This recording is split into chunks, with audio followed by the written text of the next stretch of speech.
Hi, everyone. How's it going?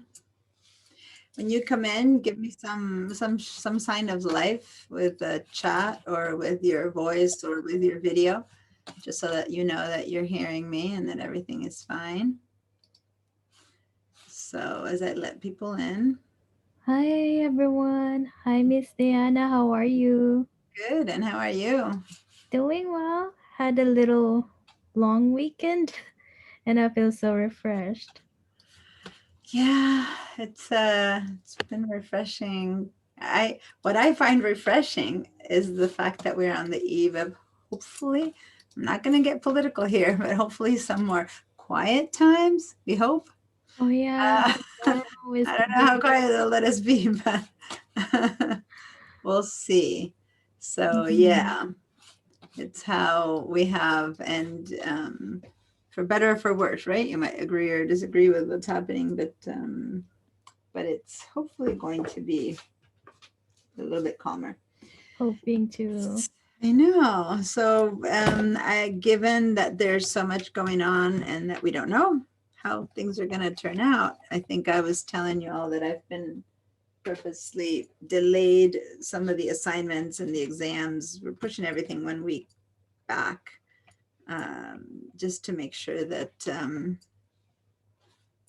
you know, there's so much going on in COVID that I wanted everyone to be more settled down by the time it all started. So nice to see you guys. Remember to go to the chat, everyone, and to put in your little hello or whatever it is that you're going to say as your attendance. So you don't need to say anything in particular, but you need to let people in. I'm letting people in as we speak. And there you go. So, Joe, are you the one that's Joe or Joseph? Because you know how we have a Joe and a Joseph, and one of you guys said that you'd take on you had two Josephs, and one of you said you'd take on the Joe mantle. Is that you? I can't hear you. Remember, by the way, that when you guys just want to quickly say something and then go back to being muted, you can just hold down the keyboard, space bar. It unmutes for a little bit. You say your thing, and then you let go of your space bar, and then you're covered again. And I So did volunteer to be the Joe, to be the Joe, okay? unless he wants to be the Joe, which I'm fine with too. Let's not confuse me. It Now gets worse. it does, right? My Now partner's listen, name is Joe too. you're what? My partner's He's name is also Joe, named Joe. Oh my God. and Okay. we had two good friends named Joe and Joseph. Okay. So my two best friends are Nancy. It's horrible. It's like I'm talking to Nancy. No, I'm talking to Nancy. No, hey, I tell my kids I'll be over with Nancy. Which Nancy? It's like, don't have two best friends named Nancy or two partners named Joe. It doesn't work. No, it's not good, but it works for us. But I was in a job some years ago where there were four versions of my name. Okay, so I'm Diana, and I say Diana because I'm from Argentina, so I say it in Spanish. Then there was a Diana, of course. Then there was a Deanne and another Diana, but they were written Daia. And anyway, it was crazy. It was crazy. No one knew. We all had I had to sign Diana M, Diana L, Diana R. Anyway, so that's how it goes. Hi, Julie. So having some fun with the names, but most of this is to get you guys to remind you that if, for example, you just write Joe, when I go to the roster, I don't know which Joseph that is, right? So can you all please go, or the same with Julie or Haley, can you go to wherever you see your video or your name on your box, go to the three little dots, and then go to the rename and put your last name in there as well, please. That way in the roster, there's no question which Julie or which Joe or Joseph or which whatever. All right, that helps. That really helps. Yeah, I always told my friend Nancy that one of them has changed their name, but they've resisted. So, can't help it. So hi, Dee Dee. Hi. So for example, Dee Dee, and I'm wondering because I don't have the roster in front of me, I have a feeling that Dee Dee is probably not the name on your roster. So Diana. which I was going to say, because I saw a Diana there and I didn't know. And there you go. And you say it Diana, right? Yes. I say mine Diana. So go ahead and next to Dee Dee, go ahead and go to the three little dots and then go to rename and write Dee Dee. Your first name is fine, but then put your last name, because then I'll know your last name is on the roster, even if it's Dee Dee and not Diana or Diana. Okay. Your last name will be on the roster. Okay. Got it. So that really helps. So Okay. Julie and Haley put a B. I guess that kind of works because I don't think I have any other Haleys. So that's okay. But especially when there's any extra. So, okay, I'm admitting people while we talk about names, but I also, this is the moment that I make the basic reminders of get your names correct. Hi, Katie, with the thing on the headset. I didn't forget what to call it still, Santa. And also this is the time to go to the chat and just say a quick little hi so that I know that in attendance wise, there's 2 ways to report attendance, but in case the other one fails, I can go back to the chat and just by saying, hi, I'm here or anything like that, then your name gets registered. Okay. So the 3 little dots. Okay. So Julie, wherever you see your face, your little video, if you hover over it on the top right, it has 3 little dots. Like you have to hover over it actively, but it actually matters. Are you on a computer? Are you on an iPad? Because if you're on an iPad, it's different. Can you hear me, Julie? Yeah, I can. Yep. So are you on an iPad or on a computer? Laptop. On a laptop. Okay. So when you hover over it, it says what? I mean, you don't need to write it. You can just say it to me. It's just saying mute when I hover over it. And there's no 3 little dots to the right of mute. No. Oh, that's interesting. So that's okay, because then I can do it. But it's interesting because that's usually where those 3 little dots would appear. What are we trying to What do? is your last name? I'll write it in. Oh, you're trying to do, you should be able to go under participant.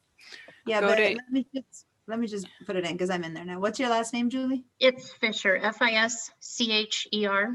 Fisher. Okay, it's in there. Thank you. So what I Yeah. did is what Katie was saying, that if you go in to the participants button, you'll see Okay. everyone's participants, and right there you can actually also hover over your name, and under the words more, then you have the rename as well. But usually people see it just on their video, so not sure why you weren't seeing it, but I went ahead and did it. in the I participants. don't see it on mine either. It might be the new update. No, I have the new update and I have the 3 dots. Are you on a Mac? Yeah, We're on PCs. you PC people. Okay. It's so funny that a teacher who teaches you PC would say that, right? But yes, you PC people. Anyway, okay, so then plan B is you go into your participants. Everyone go ahead and check that out. Turn on your participants button. And so at the very bottom of the screen, the participants button is something you turn on and off. Okay, so it's at will. You click on it one time, it turns on, click on it one time, and it turns off. And when it's on, then you can hover over your name and then it says mute and more. And under more, you can go ahead and do the thing, which reminds me to make Katie the co-host. There we go. Okay. So yeah, I like Jack Skellington too. I just don't know what to call him. I guess Santa, but Santa, he wasn't really Santa. He was Santa-ish. So Well, he said he wanted to be Santa, so, we can debate. but he's not Santa. He's a Wanted to be Santa. and Stepin He or was substitute still Santa. Still the king of Halloween. So He I don't know. kidnapped Santa Claus so he can become Santa. That's what his Yeah. ideal is. He likes Yeah, how happy Santa Claus is, and he's so unhappy in his mind. And he was trying to figure it. Maybe that was it. But that the thing he missed was the this joy, excitement. But So they have Molly, the same. hi. I see you're here. I got a couple more people. Molly, can you go ahead and add your last name to there we go. your name? And I believe it's is it Grunberg or something like that, right, Molly? Yeah. I got it right. I don't know how to pronounce it. So Molly, because you're in my non-credit classes too, right? Right. So I usually have people who are in my credit and non-credit classes at different times. This is probably the first time that I have someone who is in my non-credit and credit at the same time. So that's pretty cool. Hi, Molly. Oh, Great. So she's taking Photoshop with me, and I think you're an illustrator and Yep. Fun. Yeah. design techniques. Yeah. So anyone who wants a bunch of other classes that are free and non-credit, ask me about it. I'm teaching a lot of the digital graphic stuff. Okay. Looks like this is about the crowd we had last week. I know some more people show in a little bit later. But hi, Nanette. And who else did I not say? I didn't say hi to Stacy yet, nor to Tiffany, nor to Pedro. So hi, you guys. And Faye, you were the first one to say hi. And I think I got you. Giselle, hi. All right. So fun to see you guys. And it was fun to read your guys' introductions and to see so many people. Wow, Nanette, how qualified you are and how many things you've been up to and are up to. I want to say that since the deadline for assignments is today at 5:29, right before we start, I don't have grades for you yet. Okay, so I'm going to be working on giving you all your replies and all your stuff. So in the next couple of days, you'll be able to start seeing my comments and my grades. But I have been reading them as they come in. And you guys are a cool bunch from all over the place.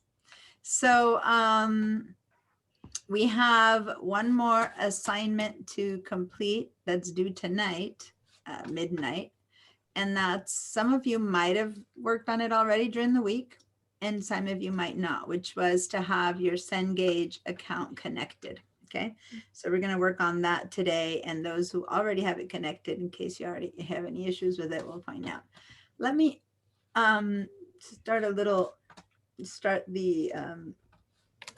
start my I have a question. yes, Haley. I used your link and bought my stuff through the bookstore on Monday of last week. Mhm. And I still haven't received it.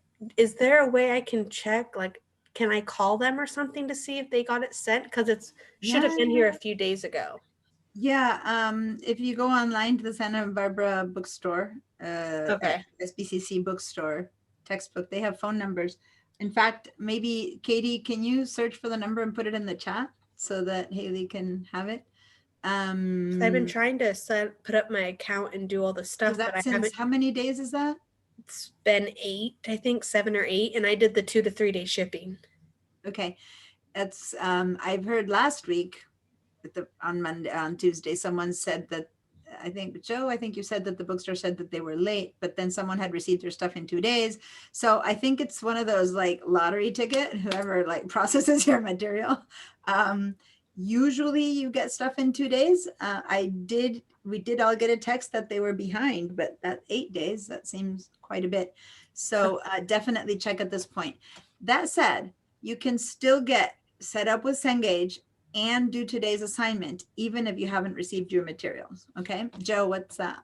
I just checked my tracking. I got a tracking email, so check your email too. So I got a tracking email, and mine pipeline should email. arrive today. It might arrive while I'm in class, so check your tracking email too. They Okay. send the Okay. tracking number in the email. Yeah, and it's important to always know that the bookstore will communicate with you guys through your pipeline email address, just like anyone in the college. Okay, so that's also important.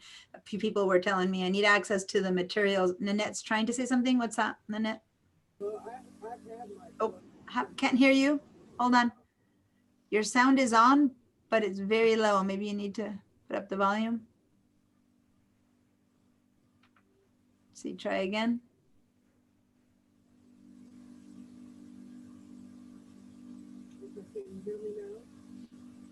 Is it just me, you guys, or is it It's quiet. I can hear her, but it's just quiet. like Yeah, it's it's not very like your loud. sound is off. I can hear you. So maybe get your voice near to wherever the mic is to say what you need to say.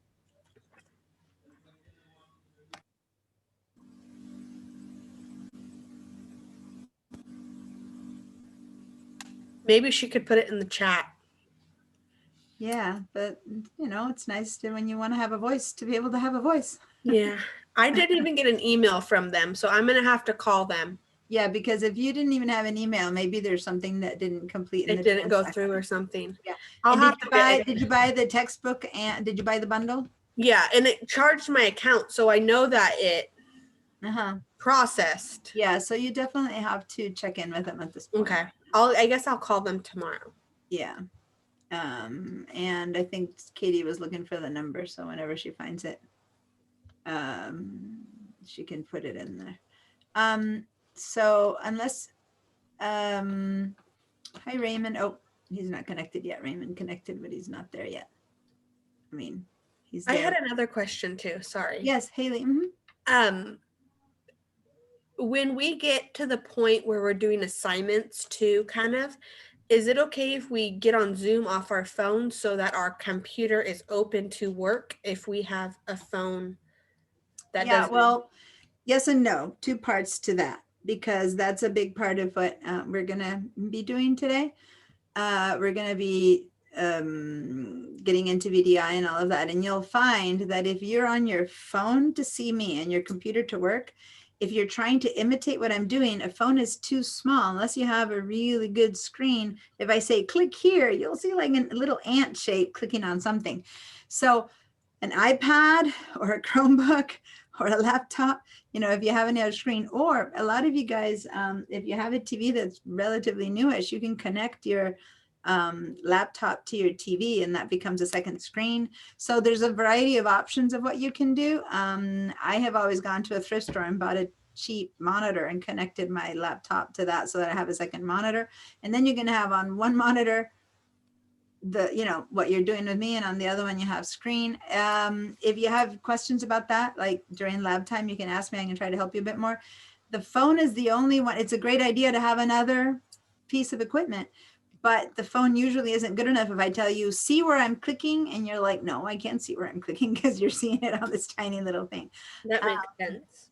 But if it's better than nothing. So many times during the lab time, you'll find that people start connecting with their separate computers on all my non-credit classes are all lab. And we spend the whole time working, and there's like 2 connections per person on one way or another because we're just on the programs the whole time. Right. Okay. So, okay. So Katie put a little link there for you to click on, Haley, and see if you can then just leave the tab open for later to check in with them and find out. Now, Raymond is still trying to connect to audio. So I'm not sure what's happening there. I was waiting to say hi, and there's a phone number. But Raymond, can you write in the chat and tell me if you can hear me? I'm about to start sharing my screen, and I want to, before I start sharing my screen, to make sure that you're hearing me. There we go. Looks like you finally aren't connected to sound, which is better than not connected. So Raymond, can you say hi or something in the chat to make sure that you're there, that you can hear me? Yeah, I can hear you. Oh, you can hear me now. Cool. All good. All right, guys. So here we go. I'm going to share my screen that gives you a little bit of an idea of what is happening this class today and what parts you'll want to be in for. I'm noticing, oh, that's what happens. Okay, hold on. I've got this thing that happens at last time that when I shared that you guys all went somewhere else because I changed my setup. All right. So first of all, here we go. We already where you guys get your names set up. So we're fine with that. But Raymond, for example, you still need to go and do that. Go to the little 3 dots above your name, like where you see your name, where the video should be, and you put your hover over that, you should see 3 little dots that you can click on and rename and add your last name. Okay. And everyone go ahead and add last name that way. If that doesn't work, then you can do it through the participants button. All right. Today we're going to continue setting up our SAM accounts, even if you do not have the bundle purchased yet or the price purchased yet, so that we can then complete the orientation syllabus and quiz. Now, of those of you guys who are here, how many of you already did that step? How many of you already completed your, ooh, this is the part that I don't like. I'm not allowed, and I'm sharing, there's my thing. I have my tools moved somewhere else. Okay, so you already completed your quiz and your setup. 3 of you guys, 4 of you guys. Okay, so go ahead and do a little raised hand. So for that part, if there's any issues or questions, we can, you guys can, you know, tune out for a few minutes and then we can tune in again. For your typo, we're gonna check in on, we're gonna learn how to use VDI for software and check for your student drive. A few people have done that already, and if your student drive is not there, we need to know. So has any of you guys, let me clear, I used to be able to clear your lower all hands. Okay, so now how about VDI? How many of you have accessed VDI following maybe the video instructions that I gave or the PDF, and have you seen your S drive? Okay, all right, so, okay, about 3 or 4 of you guys, all right. And I'm just kind of discounting this because there might be things that if you've already done that part, you might be wanting to sit back for that part or do something else, pick up a book, work on another assignment. But you might also have questions about it on the way, so you can keep a half ear on it. And then after that, we're going to start working with Windows 10. See, I have some stuff. We're going to start working on Windows 10 because, yep, we have an exam coming up pretty soon. And it'll be about Windows, especially for you guys who are Mac people or who have worked on other versions of Windows, or if you're on a Chromebook. You're going to have to learn quite a bit. And for other people, it'll just be a lot of what they already know. But it's very important that you understand how we're going to take the exams. Every single person, no matter how many years you've been using Windows, will need to learn how to take the Windows exam through SAM. And in order to do that, you need to see how it is that SAM assigns the questions, how we answer questions, how we work with the questions. And so I'm going to lead you through some SAM trainings. So that's all going to be new for everyone who's here. Okay. So even if you've already connected to your SAM account and to your VDI, you need to see how to use the SAM trainings in order to know how to participate and take the SAM exam, even if you know how to use Windows. Got it? And then for those of you who need to learn how to use Windows, I'll do some work with that. And then we're going to set up some folders in your S drive, and you're going to submit a little screenshot for me. We have some time. I'll be showing you how to access LinkedIn Learning as well. We'll see how time is coming. Okay, so that's the gist of today. Remember, just as I had said earlier, but some of you guys checked in later. Since the assignment due date is Tuesday at 5/29, I don't have grades for you yet.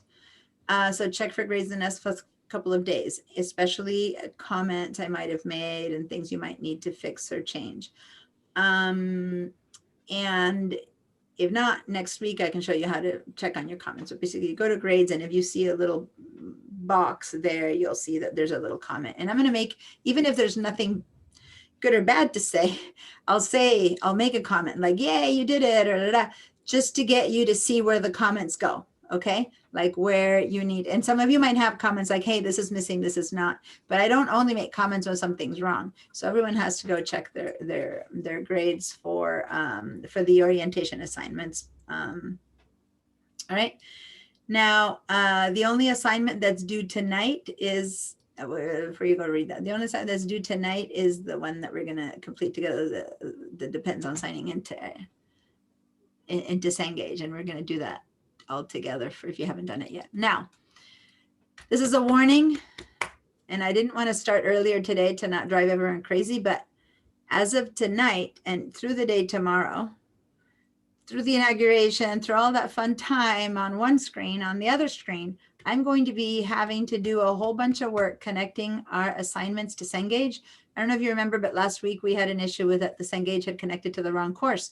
It connected me to the course that the other group of Comp 101 teachers use, and they have a different way of naming their assignments and they have different deadlines. So I'm going to use this next, 20 hours after the class is over to change a humongous amount of assignments, connect them to the right place. So each time I do that, all of you guys are going to get an email and pipeline going. An assignment has been changed, Comp 101, da, da, da, da, da, da. It's frustrating and infuriating, and there's no way to stop it. It makes sense. If a teacher changes your assignment, you should know, I guess. But since I need to do that to the entirety of our course, every single Cengage assignment, you'll be getting I can't even think of it right now, 40 emails saying your assignment in Comp 101 has been changed. Just completely ignore them, okay? They mean nothing to you. The assignment, nothing weird is happening. I'm just reconnecting to the right assignments so that when we start doing the assignments and you click, you go to the right place, all right? Pretty clear on that one. Ignore them. I apologize, but there's nothing I can do about it. They're very intrusive. Now, I wanted to talk a little bit more about Katie, the one with the awesome little, now we're not sure if he's Santa anymore, on her headset. She is our dedicated class tutor. We have 3 tutors that help all of the different comp students, comp meaning all of the comp classes. But Katie is ours. She is ours. We claim her. Ours meaning not any other Comp 101. This one Comp 101 that has a Zoom component because it's usually face-to-face. And from now on, from 4:30 p.m. to 5:29 p.m., an hour before class, she will be on that Zoom tutoring Zoom that you can use during the regular tutoring hours. She will be there at that same link, just waiting for you guys, you 33 people who are in this class, and helping you complete, submit, do things, because since everything is due at 5:29, now don't go there at 4:30 expecting to complete your entire assignment, because it won't work. When the assignments get long, an hour isn't enough, especially if she has 2, 3, or 5 people to support. That's a great time to, hey, I tried submitting 3 times and I couldn't, or I'm stuck in this little thing before I can finish it. So that's 1 extra hour right before the deadline. Okay. We used to have the deadline at midnight. No one could get help. People were desperate. And I'm at 11:30 trying to answer people. So now that the deadline's at 5:29 p.m., she's going to be available for that whole hour. And if she's desperate and there's a lot of people that need help, she can always text me and I can get on too to give a hand. So that when 5:29 starts, we're all ready to do the lecture for next week, for the following week. Okay. So this is the link. And again, I sent you an email about it and it's in the Canvas course, it's the same link. So I'll show you, there's so many ways to get to this link. But this presentation that I'm showing you, you can download and click on all these links are clickable. Okay, so Katie is dedicated to just this one class. Now, for the rest of the tutoring that you're going to need help, again, maybe not so much this week, but as of the following few weeks when we start working on all of our software, this is the times that you will get at that same link. It's always the same link. These are the times that someone will be live and available to help you with dedicated comp tutors. These people help all the comp classes. Katie, most of the days, Norma and Esther. And at 4:30 p.m., Katie on Tuesdays is there just for us, but she's there all morning as well to help you, and so many days. Okay. So this, I want to repeat this part because a lot of people don't, they flail. They don't know how to get help. And this first few weeks is important to know that there's no need to flail. There's people waiting. They literally sit there empty, right? All these people are sitting there. Did anyone come today? She's like, no. But then I'm getting emails saying, I don't know how to do this. I don't know how to do that. It's like, there you go. I can help you through email, but someone can actually help you hands-on. Okay. All right. Oh, this one's important. I kind of checked on it, but Tutors will not do the work for you. They'll give you direction, but they are not responsible for any mistakes you make or any work that doesn't get submitted. They don't know your grades. Don't talk grades with them. They'll go, I have no idea. And they will not intervene. Okay. They're not responsible for anything that has to do with grades. They're there just to help you.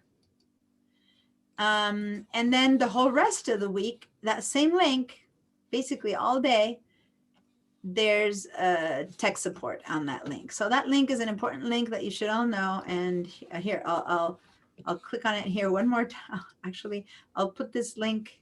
Oh, I can't because I'm in showing mode, but I'll put that link in the chat. It's there basically from 9:30 to 8 p.m. all the time. You got, and on Fridays when Katie's there for getting help. And this is student tech support. So I'm telling you all these things because there's things that happen at midnight and everyone's desperate. And what can I do? Well, maybe at midnight, actually Cengage is available at midnight. Cengage has tech support around the clock, 24/7, if Cengage is your issue. Like if you're trying to finish an exam or something and you're having an issue. Okay. And here in class, Katie, when we're helping, when it's tutor time, I can send Katie out to a breakout room with someone to help them individually. I can go with people individually to workout rooms. We can figure out the way to work it out during lab time when you're trying to do your assignments, okay? But she's not here to help people who are like fast and doing things way ahead of time. She's here to help the ones who are struggling and need to know what it is that I'm teaching. So if you're like, 3 assignments ahead of time and you use her for 15 minutes, then she's not available to help the people who need the hands-on help that this class is all about. So if you are going way ahead of time, just do it on your own and then wait until she's free or go to the Zoom hours. And in the Canvas course, the first page, when you open up Canvas, the first thing you see is all these links. And this is it. These are the links that matter. Here you have all these online and tech support links that I just gave you. This is a bit of a repeat. Some people didn't do this again, but I really want you guys to understand that this is the core of the whole course, this set of links, okay? These class presentations and the Zoom class recordings are also you also get them from here. And when you have a question of how to let me just, down class recordings or Zoom class recordings, where you end up getting is here. Okay. So you already have from last week over here, you have the recording from last week and you have, this is the presentation PDF version that I showed you last week. And when we get to today, it'll be the one for today. Okay. And here you have all the other, anything else that I do. So I just really want you guys to be comfy with that one.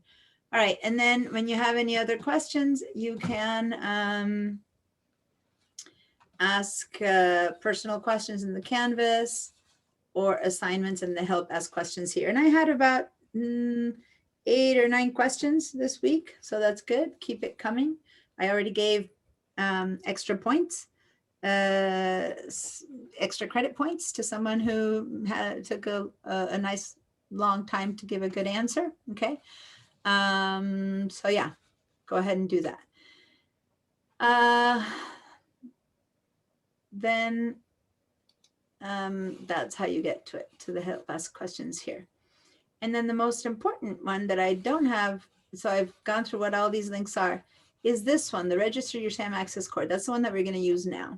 So those of you who haven't accessed your course code yet, if you did it through Cengage in particular, it's harder to find my course. But if you go from here, you're already connecting from inside the right course. And the same with all your assignments. Whenever you do any assignment in Cengage, click on the link that I give you. Okay, don't try to go through Cengage for the links because those aren't the same assignments. These are the ones that you need to do. All right. And the last one was a bit of a trick question in the quiz that some of you already took and some of you didn't take yet. So this is kind of reminding you how to answer that quiz. I'm giving you the answer here. My office hours, I don't have office hours now because I'm not at school where I had a specific time I was there. So if you need to talk to me in particular about something, schedule a Zoom meeting through the Canvas inbox. Okay. That's how you reach me. Now, this is in case after everything we do today, if Cengage is still a problem, Cengage has been a problem many times. We're hoping it won't be a problem this year with you guys, but in case it is, I've got all the information of how to get them to help you. They are setting up office hours through Zoom for you to get help. So say that you start using Zoom and something's not right, grades are not moving through, you can't connect, things isn't that. Monday through Friday from 12 to 2 p.m. every day, they click on this link and you'll go straight to Cengage support, who's ready to help us. Not like everyone in the world, but they are helping, I should put that in, comp students, okay? They know that it's comp students, the Santa Barbara City College comp students in this link at that time. They have other times when they help other people, right? And then you can email, these two people are the people in charge of our account, the City College comp account, and email them both so that if one doesn't answer, the other one answers. Let them know your SBCC Comp 101, and if you purchase your textbooks from the SBCC or rented, and then if you're having an issue with the SAM access code, they'll get you some help. Okay, so all of this is in an email that's going out in a few minutes, you know, right after class is out, so that everyone who's not paying attention to this course right now can have it too. All right, sorry, this first part, I always take care of business and then we go into class. This is the business of this day, which is DSPS students. I need to receive a form at least 48 hours before the exam. So I'm giving you a warning because you have 3 weeks before the first exam. And so I need your paperwork. So make sure to get that to happen. Now, when I'm talking exams, everyone starts shivering. And it used to be, by the way, that you had an exam 2 weeks at this point, but I moved it to 3. And so in 3 weeks, you have our first exam, which is Windows 10, and in 4 weeks, the next one, which is Computer Concepts. Now, when I say 3 weeks, that's the due date, but you will have that exam open for a whole week ahead of time. So really in 2 weeks, you can start taking this exam and you'll have a whole week in which to take it. And that's the final day you can take it, really. So in 2 weeks, you have to be prepared for a Windows 10 exam, and in 3 weeks for Computer Concepts. And that's what we're going to be working on the next couple of weeks here in the lab. All right. So any questions before I continue about anything I've just said? Either I'm an awesome teacher or you guys haven't broken the ice yet. Either I have no unclear information. Okay, I really like questions. I really want to make sure that you get it, okay? So ask me if you need. I have a question. Yeah. I've never taken a course like this. So like, are the exams like timed in like multiple choice, or like how does an exam work for a computer class? It's a great question. And in fact, that is partly what we're going to be doing in the next 2 weeks and today, is start to see how SAM trainings work and how SAM exams work, because the SAM trainings will train you to be able to do a SAM exam, because these are SAM exams. What that means is Cengage, the company, is the one that runs the exam, and it runs it in a way that's very specific. And depending on the Windows exam, it's just going to have you, it's a hands-on thing where it'll have you do something like turn on a program, or, you know, you'll see today we're going to run through the training for that. So you'll see it makes you do things. So it's totally hands-on. And the Computer Concepts exam, on the other hand, is more like questions. You'll have to learn stuff and you'll have to answer, is this a virus, or is this, you know, off the top of my head, I can't come up with the question suddenly, but what does RAM stand for? What does RAM stand for, or stuff like that. And so you'll get a chance to by then know. So it's yes, no, false, true. So there's 2 types of exams, but the Computer Concepts exam is the only one that's yes, no, true, false. Every other exam in this course is going to be like the Windows 10, which is hands-on. You need to prove to me that you need to know how to do the assignments. So if you get told to write a letter in Times Point 12 New Roman, you need to know, you need to prove it. You don't write the concept of how to run. No, you actually turn times into 12 points New Roman. So it's very hands-on. And if you just know how to do it, then you're fine with the exam. Okay. Are they like closed book, closed note, proctored? They are open books. Okay. They are not proctored, and you have a whole week to do them. And they Okay. are not timed. So Also open note as well. Open book and open note. Okay. open note, open book, open everything. Much Um, different than all my other classes, I guess. Here, the whole point is we just need to make sure that you know how to do the work. And I don't care if you need to open the book, because it isn't about knowing, it's about doing. And if the book tells you to do it and you do it, then you know how to do it. But if the book tells you to do it and you don't know how to do it, then you don't know how to do it. You know what I mean? Yep. So it's a very practical, hands-on skills kind of thing. Also, if you look up every single question in the test through the book, it takes longer than the test actually is. Yeah. So it is better to have the thing, but you can have like little note cards and little like tabs in the book where everything is. And you're like, Yeah. I don't Yeah. know exactly how to turn something on correctly. So I'll find that little spot in the book and put a little note tab with a little note that's like, you Yeah. don't know how to do this. Oh, there it Oh, is. Okay. Yeah, and we take a lot of time practicing for the Windows 10 exam, because I even have you do a practice exam so that you really know how the exam will run. And then by the time we get to the exams for Word, Excel, PowerPoint, Access, which are the other exams that we have, you'll know how exams work. So much so that I'll even let you take the Windows exam again at the end, because it's the first time you'll be confronted with all this technology and you'll be like, oh, I don't know, is this how to do an exam? So in case you mess it up because of the technology, by the time you get to the end, you'll get one more chance at taking it in order to make sure. My point isn't that you all get A's, as I said before. My point is that you all know how to use the programs. That is crucial to me.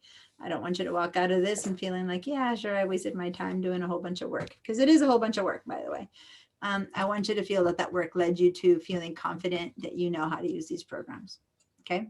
So it used to be people got one chance to submit, then 3 chances to submit. I moved it up to 10 chances to submit, because, hey, if you keep trying because you want to get that A instead of the B, the more you try, the more you learn, right? Practice makes perfect. So, hey, try 10 times and get that A, because my point is I want you to know how to do it. Okay. So that's my goal. All right. I think we've Great only had like question. one person go to the full 10 times. What's that? I think we've only had Yeah, one person you go to had a one full person, 10. and she was someone who was not okay with an A-. She had to no, I think the points for the exam were 59 and she was getting 50 and she was getting 49. She's like, no, I'm not okay with 49. I want 50. That's But fine. She certainly learned. She certainly learned, didn't she? She learned so many more side things in the book I know. that I I didn't loved know. it. I'm It was like, go for it. Go for it. She could teach the was class good. by the end of it, right? So yeah. Mhm.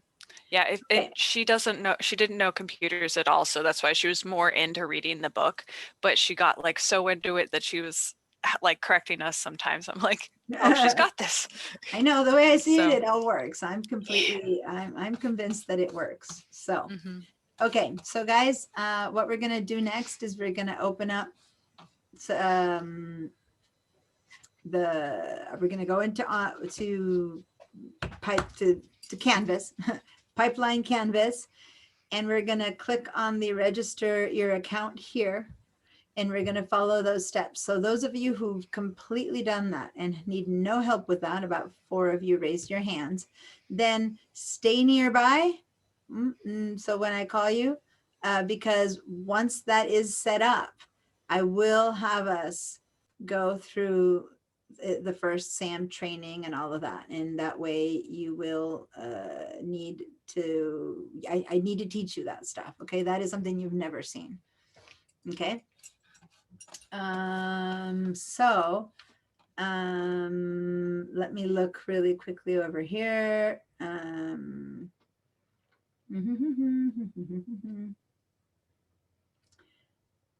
then we're gonna do VDI at the end because we don't need VDI until we start working with Windows, which is tonight. Okay, so I'm going to share my Chrome screen, which in my case is sitting in the downloads presentations page. Here we go. And it's sitting here for me to show you that this here is already the recording of last week. Here I had a video that I recorded to make sure you knew which version of Cengage and textbook to purchase that I emailed you about. And this is the presentation from last week. Here you had syllabus and stuff like that. It's all from last week. Space today. This is today's presentation, okay? The stuff that I just told you about. And over here, you will have the recording at the end of this class. But I already have in here a how to access VDI video so that even if after today, we don't, you still have issues with accessing VDI, you'll see this video here. And we're going to have to enable browser pop-ups and snipping tools and stuff like that. So I have stuff that you're going to need in order to do that correctly. But what I want us to do is know how to get here. So when you first open Canvas, this is where you land. Scroll a little bit, check and see if there's anything you haven't read right now. And then scroll down. And this is that little set of links that I had told you about that are so important. How to get to that presentations in Zoom, how to ask me questions, online tech support, and register SAM. Okay, so this is what we're going to do next. We're going to do the register SAM. In my case, I need to be in student. I need to be in student mode to register as a student. Here we go. Okay, is everyone with me? Just so I know who's following, who needs this part. Raise your hands if you need help with the registering your account part. So I see a couple of video hands and a couple of I want to make digital sure I hands. did it right. What's that? I just Yeah, want to make that's sure I fine. did it right. Mhm. Yeah, that's cool. Okay, so this is where you start. So register your SAM and Cengage access code. And when you click on that, it takes you to the module that says register your SAM and your Cengage account.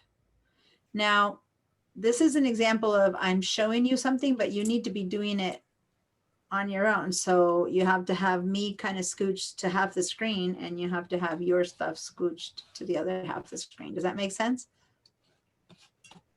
But if not, please speak up. Say, no, it's not working for me, or I can't figure it out. That way I can help you. So now we're going to click on register your SAM Cengage account. It seems like repetitive, but in order to access SAM, there's a couple of texts, and then load and register the account in a new window. So that's when you click in. And it shows you an email sign in. Now, this is crucial. You need to use your Pipeline account. You can't use any other account other than your Pipeline account, okay? So put in your entire, not just your username, but at pipeline.sbcc.edu. That's what you need to do, okay? So whatever your username is, at pipeline.sbcc.edu. So I'm going to say, I'm putting it in the chat. Some people still get this one confused, or they go, or they put in SBCC before Pipeline. That's happened a lot. So I just put it in the quote. So Tiffany, you used your personal email. I believe you can change it inside of the program.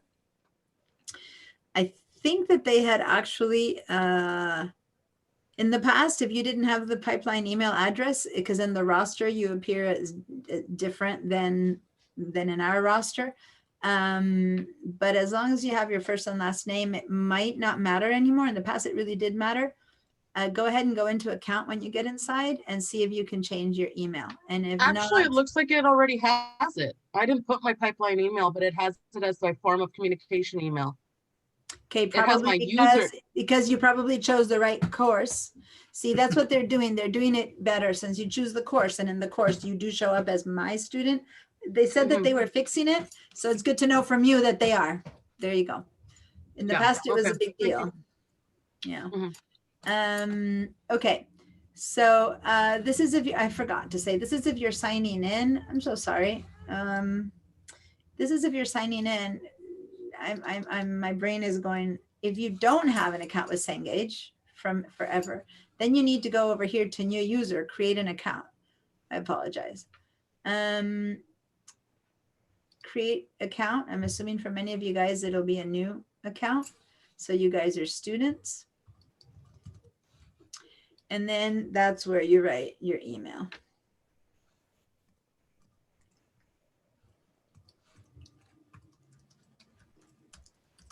So I'm putting in a test student.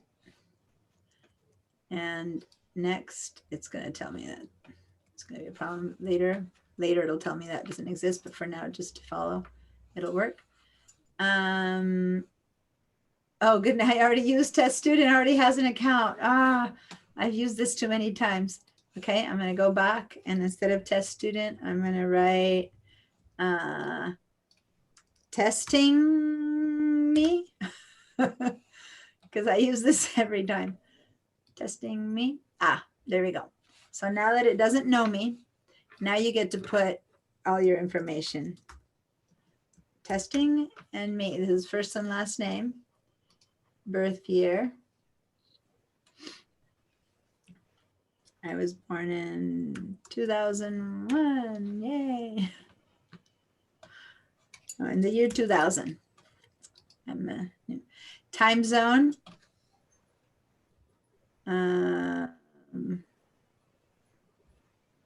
Pacific Mountain Time.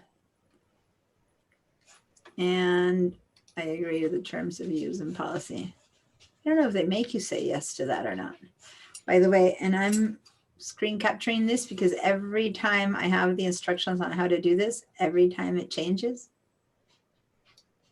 So, all right. Does anyone have any questions up until now? No? All right. So sign in.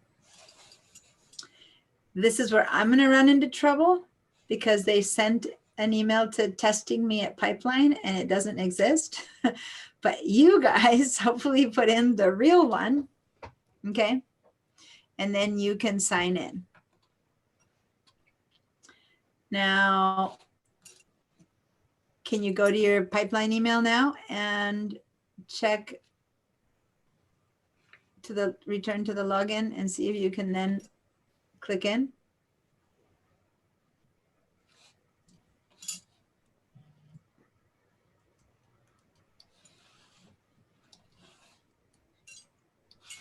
I'm doing screen captures of this. Okay, so I am going to actually change that now and I'm going to sign in because I can't under testing me go in. So I'm going to go in as a user who already has a password. I believe is that one.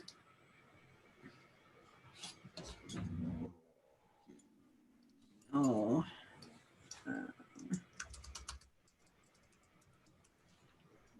That one, no.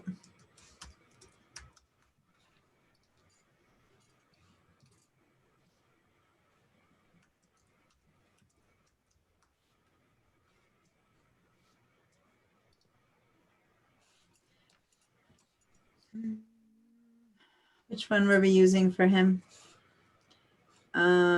Give me a second. I need to go check because this is my son's account, which is a real account. Because if I sign it as a teacher, I see very different things. And so I'm trying to use my son's account. I can't remember the password I used for my son's account. Give me 1 second here. Is everyone in, by the way? If not, please ask questions while I do this. Katie can answer.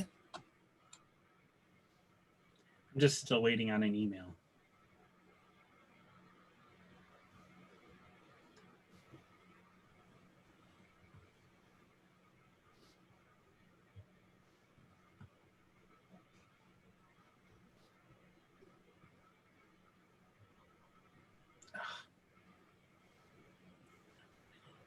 Trying to find where I put.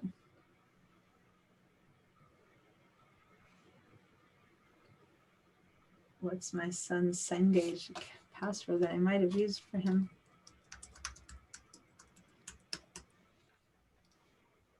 Okay. This is not good.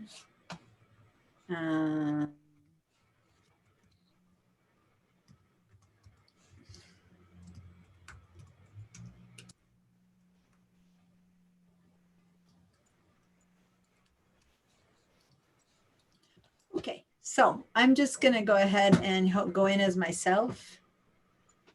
No, as myself, it'll take me into a different place. I'm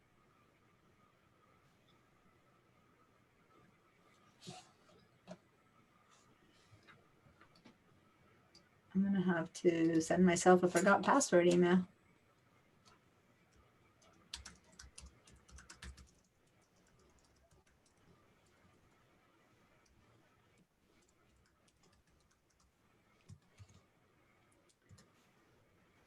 All right. So now I need to go get myself his password. Frustrating. Sorry, guys. He might have changed his password because, you know, it is his password. It is his account.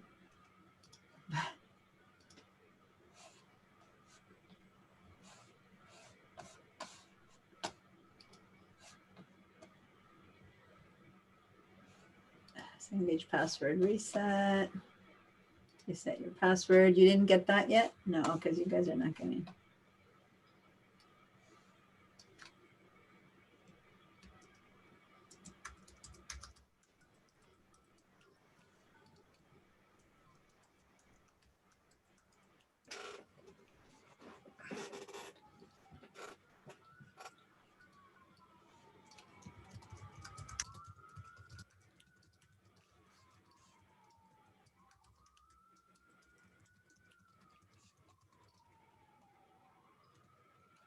Okay. To sign in, I am technically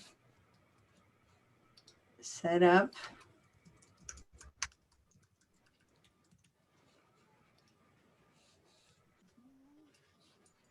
Just reset it.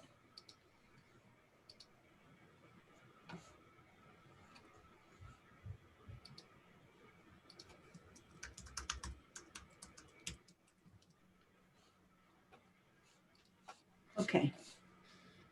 So I'm gonna switch you guys to a different share because it opened in my other browser in Firefox. Okay, so now we're back. So are you seeing that my Cengage My Home on my screen? Okay. I found out that if you actually enter the right email, you get the email. Oh, surprise. How interesting. It kind of works that way, doesn't it? I like your sense of humor. All right. So guys, I had to do a whole reset for my password. You might need to do that. Or if it was your first time, then you got in. Is everyone in? Let's just say the right question. Is anyone not in yet? Was I the last one in? I don't see any hands. Okay. So then here's the deal. When you get in, what you're going to have is the choice of study materials, what it is that you need to do. And you already have paid for it, then you can go ahead and sign in. But if you didn't pay for it, then you can try it for free. Okay. So for over here, it already shows me the Microsoft 2019 collection. Does it show it for you? Is there someone not seeing it? This is the one that we need. Okay, if you do not see it, let me know. Mine is showing 365/2019. It's not showing the same as yours. Is that still the same course? I'm not sure. Can you share your screen with me? Because they have different versions. Let me stop my share. This is important to get to the right course. So can you share, do you know how to share a screen? Stacy? It was you who were asking me, right? Do you need me to walk you through how to share your screen, Stacy? I think that was Katie. Oh. No. Was that Kate? Oh. No. Who had just asked me that if the course was the right one, and I said share your screen? We can't hear you, Stacy. She just asked in the chat if we can hear her. Oh, no, I can't hear you. Thank you for It checking says the you're chat. muted. Oh, there Are you you guys able to? Are you able to hear me now? Yeah, Yeah. now I can hear you. Mhm. Okay, so I'm actually zoomed in on my Mac and I'm working off of my desktop computer. So I'm not able to share my screen because I'm not zoomed in off of the same system. Oh, see, there you go. Thank you for mentioning that. You make a great point that when we start working, that's why you end up joining twice on the Oh, Zoom okay. meeting, because you're going to be stuck. What do you mean? How does access work? You're going to be stuck. And for you to, for us to help you, you need to be Zooming also on your computer that you are being stuck in. Does that make sense? So anyway, if you Perfect. can't do that right now, then let me share mine again. But you guys, all of you guys, if I can't believe I hadn't mentioned that yet. I had mentioned why people are here twice, but I had mentioned that people show up twice, but I hadn't explained why. And this is the reason why, because you need to be able to share your screen when you're stuck, or we can't help you. So I'm going to share mine again. And in mine, it shows this book. Say that it doesn't show that book, say that it doesn't tell me that, then you can, I'm going to go ahead and go into try for free because some of you guys haven't paid yet. So I'm going to go ahead and say try for free. And so over here where it says you're eligible for it. Oh, there you go. Stacy's coming in. Now you're coming in with your other one. But here's what you need to do. You can, it's not showing me Cengage Unlimited. The Cengage Unlimited right here for 119 is the one that we need. Okay. So if you haven't paid yet, but you're waiting, or you're waiting to get it, like Haley's waiting to get it even though she paid. Okay. So these are for the people who don't have the code. Some of you don't have the code. Maybe you're waiting for financial aid to come through or something like that. That's fine. Then you need to go to this free trial. And if you've paid but haven't received the materials, then you need to go to the free trial. You need to choose the one that's Cengage Unlimited, 119 4-month access. That's the one that we need. So you say start free trial. Why does it say credit? That's new. Credit card needed to start free trial.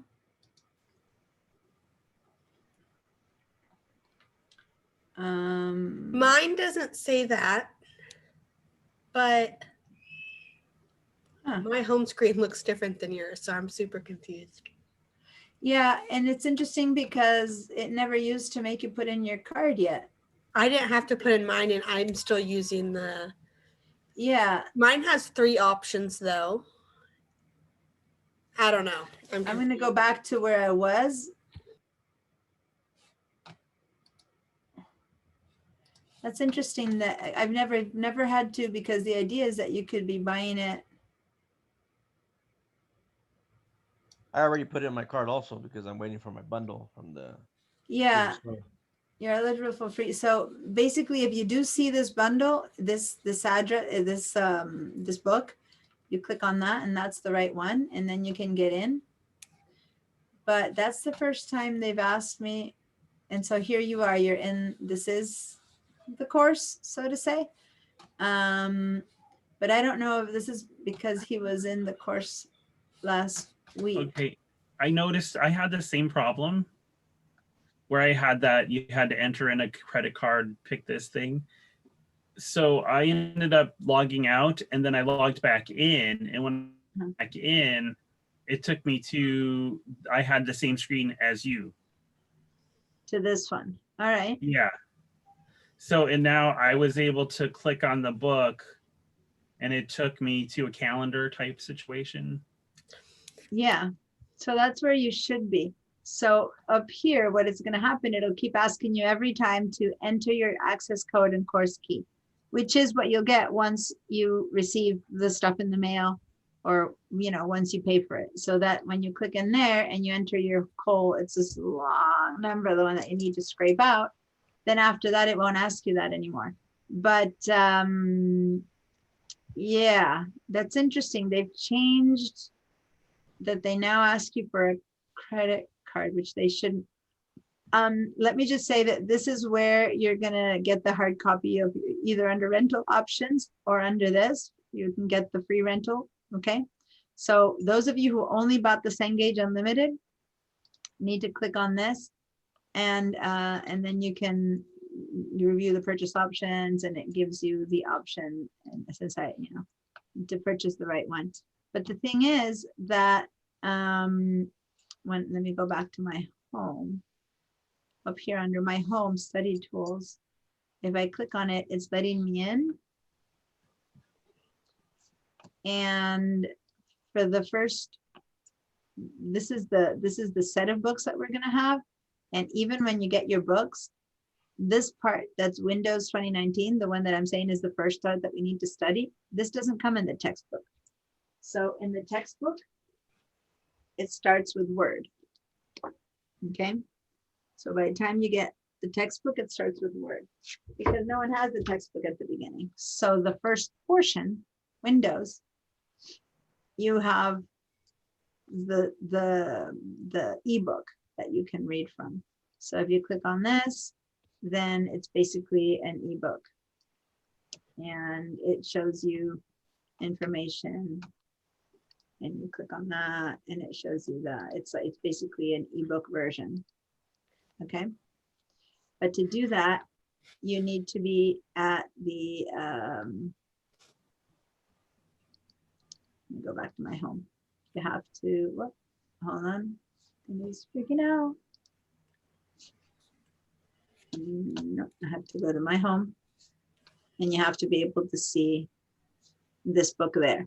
Does everyone see that book there or not? I do, but it No. just won't let me access. Wait, no, I don't. My Oh. book cover is still showing as different. And Okay, I, let's do this. I'm going to stop sharing mine and I need you guys to share yours. So Stacy has her second computer on right now so that she can share hers. I don't And- know how to share. Okay, so you hover your mouse over the window that shows the speakers and you'll see a big green button that says share screen. So you click on that one first. And when you do that, by the way, I'm gonna stop my screen sharing. And when you do that, then you get like a white box with lots of little windows. And you need to click on the far right, another button that says share, and it's blue with white letters. Upper left corner, Bottom right. Okay. upper hold on. left. Or Upper left what? oh, the upper left section is the one, or the box you're supposed to click, and then you're right, the bottom right says It's Share yeah, what you as need to well. click on is the share. Yeah. Mhm. Okay. And then once you're sharing, we can see what you're sharing. All right. So, and I need to go and Oh, exit. Okay. see, Stacy, you have SAM 365 2019 with my course number. Yeah, you've got the correct one. That's what you should actually stop for a minute. Put your mouse out for a second. I'm going to screenshot this because because I am not actually paying for it, it doesn't show me the right thing. You know what I mean? okay. So I actually, now yours isn't purchased, all right? So it says purchased course. If you didn't purchase it, it'll probably say something else. Did you get the book also, Stacy? I did. I bought the bundle through the. You bought the bookstore. bundle, so you don't need anything else. Okay, so go ahead and click on SAM 365 2019.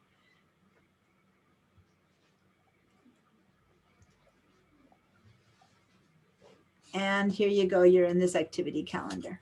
That's my problem with doing it as a non-student, that mine shows different things. All right, so what you want to do here is from now on, you're going to basically just ignore this, because we never need to come in here to do anything. All right. Now, this is the right course. This is the right everything, but you will never need to come here again at all. From Thank now you for on, confirming that. what's for me. that? Thank you for confirming that for me. Yeah, no, that's fine. It's hard to explain, because once you're in here, Cengage sells courses to teachers who don't set up anything else, and all they do is they come through Cengage and this is their course. But we have Canvas, and that's our course, and I have a lot more explaining and a bunch of other stuff. So instead of coming in here, what you're going to do now is just, you're set, you've paid for, you close this tab, and from now on, you're just going to be in Canvas. So whenever I say go to this assignment, you click on the link in Canvas and it'll take you to the correct link in Canvas. Does that make sense? Like this, you can just completely ignore. You don't need to see anything in here. Like you can actually go to the top where it says SAM activity calendar, the tab, and just close that tab, because you're set. You are connected, you've paid, you're all ready to go. Close that. Yeah. Yeah, the SAM, the little X that's right next to it says she's- SAM activity. It's covered by like the controls of. You can, if you click that and drag it down, or click and hold and drag, you can move that to a different Yeah, spot. there you go. I always forget Your- that's up there too. Yeah, your It's tools like- are in the way. So close that, you guys. Once you get to there, that means that you're connected, you're fine. Okay, you connect your email, and now you're back into our course. And from now on, whenever you need to go into something, so for example, head back to home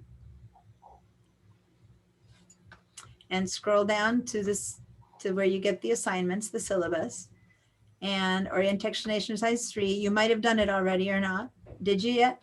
I have not yet. no. Okay, so stop for a minute, back for a second so people can see. I'm showing you, everyone with you.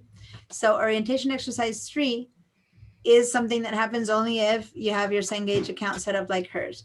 And you're in my course, you're not in SAM, but when you click on this, it'll take you not to the entire SAM that can be really confusing. It'll take you exactly to the assignment you need. Does that make sense? So go ahead and click on it now. And this is, and it basically, this is the only thing about this one, as opposed to any others, that see how at the far right, it says mark as done. So you need to first do it, and then you're going to have to mark as done. In the future, all other assignments won't need to be marked as done, but this one will in order to do the orientation. Okay, so say load orientation 3. And boom, see how it takes you to Cengage. My link takes you to Cengage, and it takes you into the assignment itself. Now don't say start, 1 second. I'm going to stop right here for a second. You guys, if you are not here, so can you stay sharing for a second here, Stacy? Because I want to show something. Sure. I want to know if anyone has not yet been able to get to the place where they see their course. I was able to take this quiz, so I think I'm good. You're good. Okay. I'm not seeing any raised hands, but I might be that you're not wanting to say, not me. Should I ask one by one? Usually when I ask who has not, it kind of works. No? Oh, Faye, you put in a screenshot there, but I don't see, what's the screenshot showing? I'm opening it up. Oh, you screenshot how yours looks like hers. SAM 369. Perfect. That's a 365. That's how it needs to look like. Okay. And everyone else is kind of okay. So, all right, good. Seems like everyone's okay. Now, the reason I stopped Stacy from continuing is that where it says, is your system set up correctly? Check system. this is pretty crucial because you need to have your system set up allowing pop-ups for Cengage. Okay, so can you go ahead and click on check system, please? Over here, it shows you that your browser is okay, JavaScript is okay, cookies are okay, screen resolution and Windows is not okay, and pop-ups are disabled. The screen resolution part, I haven't ever had anyone had a problem with that. Have you, Katie, ever had anyone who, if the screen resolution is not right? I did. You too? You had problems Okay. with the screen resolution? I did. My husband actually has his degree. He has a computer degree, so he'll probably be helping me a lot. But he had to come show me. I had it at 100 and I had to bring it down. I think he put it to like 80 and it worked. Okay. Now this I is don't know why. interesting because this tells you to do this and I can show you how to do this, but without people fixing it, most people have never had problem running the question. But you're saying that when you tried to run the quiz, it wasn't working because of this? Yeah, I had to fix it. These were the exact same things that came up for me. Uh-huh. And Okay. yeah. All right, so keep an ear on that. For now, we're not going to fix that one, but we do need to fix the pop-ups because with disabled pop-ups, you won't be able, the exams, what they do is you click on the exam and it pops up on your screen. So if you don't have your pop-ups enabled, then you can't actually do the exams or do the trainings or do anything. So let me go ahead and show you, where are you? You're on Chrome? Yes, I'm on Chrome. Yeah. So guys, I'm using her computer as a sample, but it's I do this a lot when people are sharing. I'm happy to keep explaining based on someone else. That way that person's learning, but everyone else, you need to be on top of it. You need, if you're doing this on Chrome, you need to now enable pop-ups on Chrome. If you're on Firefox, then I'll show you how to do it on Firefox. You should not be on anything other than Chrome or Firefox. Okay, so remember that the one request from last week was you need to download Chrome or Firefox on your computer that you're going to be using for school. Because of this, you need to be able to enable pop-ups. So Stacy, see on the far right of this window, there's 3 little dots. Yeah, click on that. Go ahead and, yeah, perfect. Now head on down to the settings. So everyone, stop for a minute and wait while everyone sees what you did. So if you're on Chrome, and I'll go over the steps on Firefox in a minute, but go over to the far right of your window and find 3 dots. Okay, and those 3 dots then will take you down to settings. And by the way, the explanation for how to do this is what I have also in the downloads and the link. So in case you can't do these things, hopefully you don't need your techie husband. Hopefully my explanations are around, but also that's what we're doing these Zooms for, because you want to be able to, and by the way, it's great to have people help you, but especially when you have someone around that knows a lot.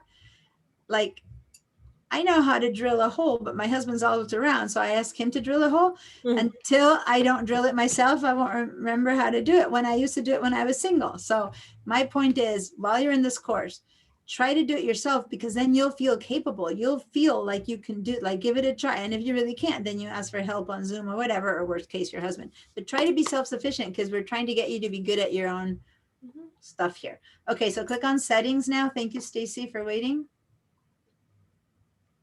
All right. And then here on settings, go to the left and see where it says privacy and security. Click on privacy and security. All right.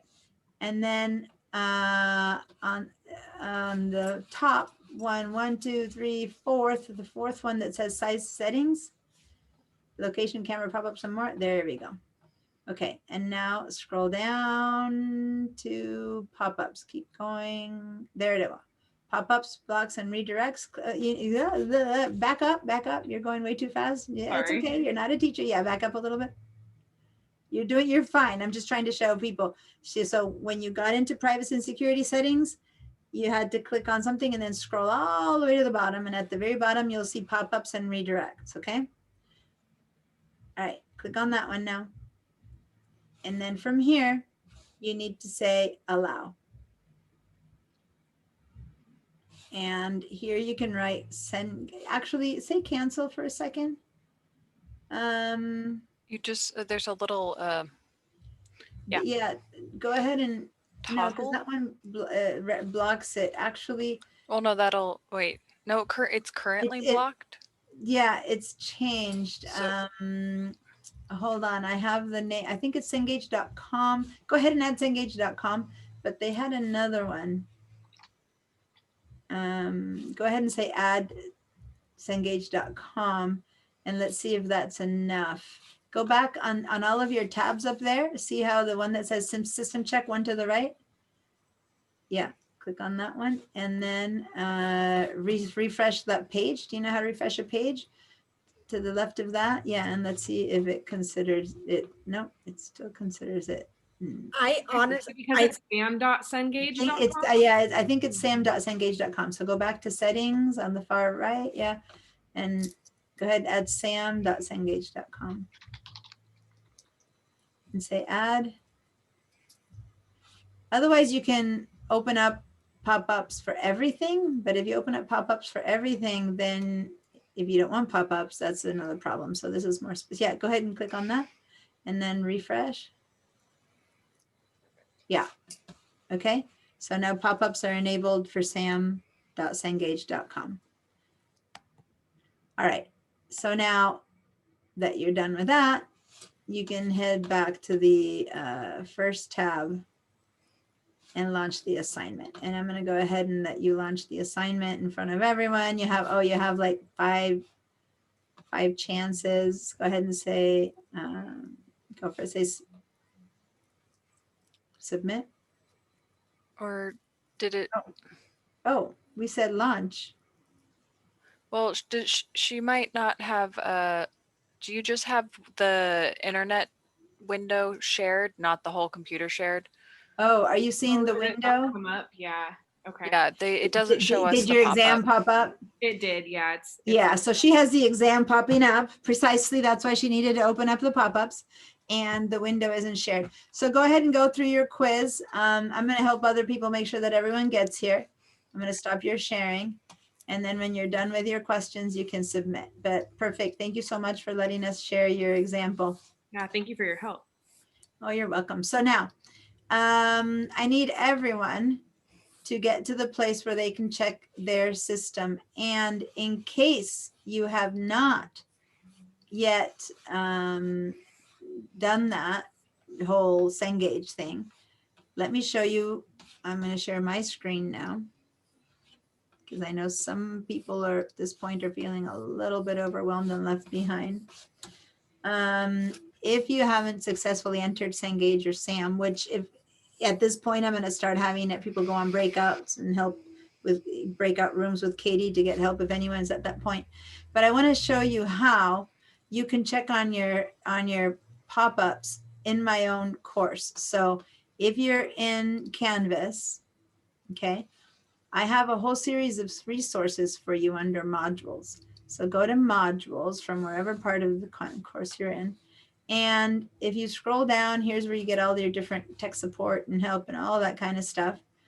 And down, tutorials, student guides, how to. And down here, I have a perform a SAM systems check. So even if you didn't get through all of that, I need you to come here and perform a SAM systems check. Okay. So click on SAM system check, open perform a SAM systems check, and lo and behold, my system is set up correctly. Okay.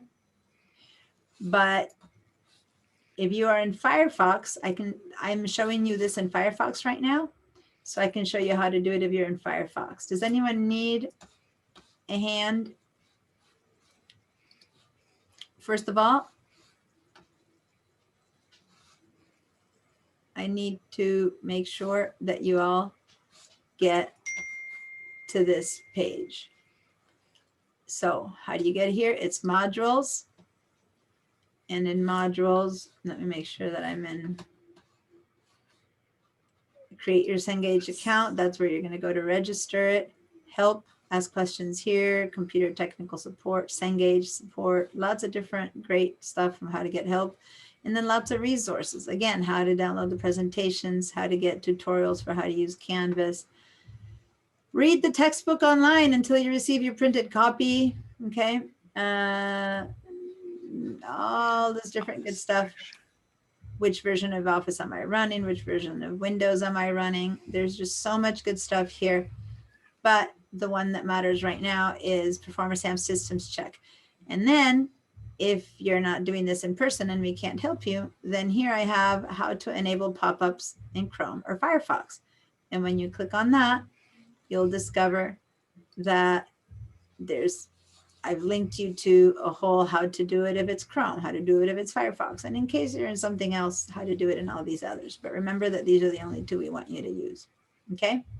So basically this resources list that I've set up here is really, really useful. There's a whole bunch of information that you need because we don't all have a techie husband, all right? So I've given you a lot of information.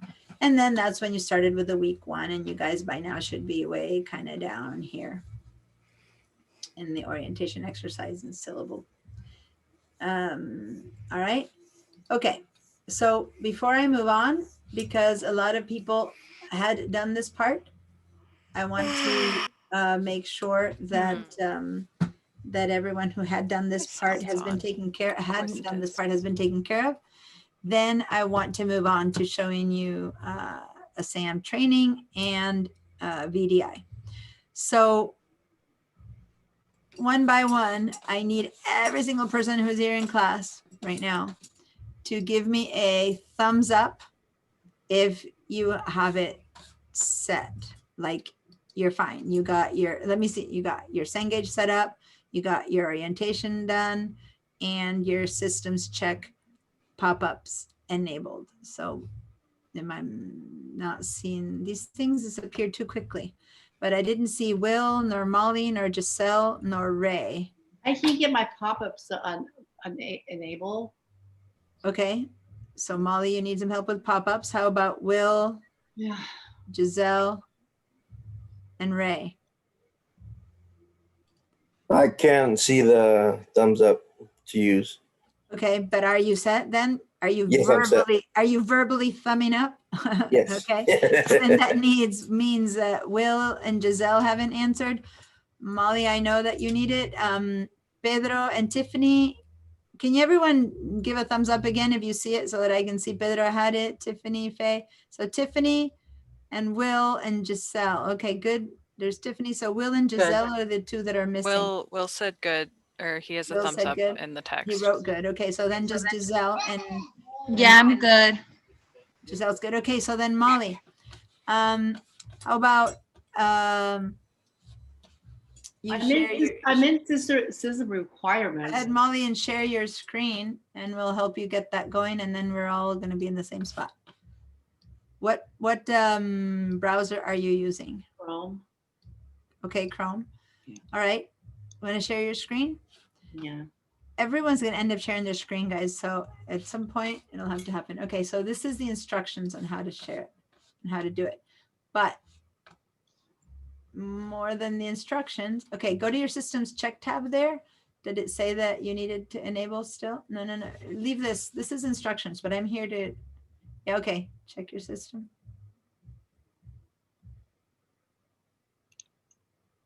Yeah, you already have it. Okay.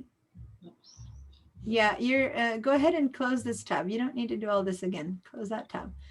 Over there, you're already in check your system on the top, like on your tabs, you have 3 check your system tabs. So this is the one that you had scroll down, just pop-ups. Okay, so now go to the far right and find those 3 little dots. Far right, 3 little dots. Yep. And go down to settings. Okay. On the left, go to privacy and security. Okay, now on the middle, go to the bottom choice that says site settings. Yep, oh, that one. And now scroll down, down, down, down, down. Bottom one is going to be pop-ups and redirects. Yep. Click on that one. Good. And now say add at the bottom, bottom, On here. add, Wow. yeah, and write sam.cengage.com.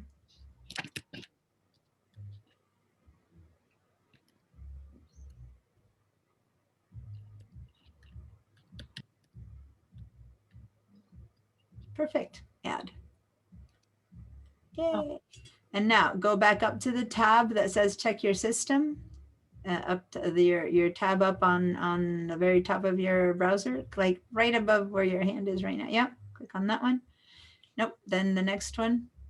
Those are all instructions. The next one that says check your system. You have to click this off. Close that up, close that window up, close that window up. Yeah, and close that one too, and close. Yeah, all of those, that one too, and that one too. No, yeah, that one. Yeah, and now here, refresh this page. So go to that and now scroll down. Pop-ups are enabled. Perfect. Close that one. And close that one. Okay, great. Thank you. You're welcome. And now you can go back to home. Right here, in the Canvas course, like the word, yeah. Now you have to scroll up to find it. You did it. So now go back to the home tab.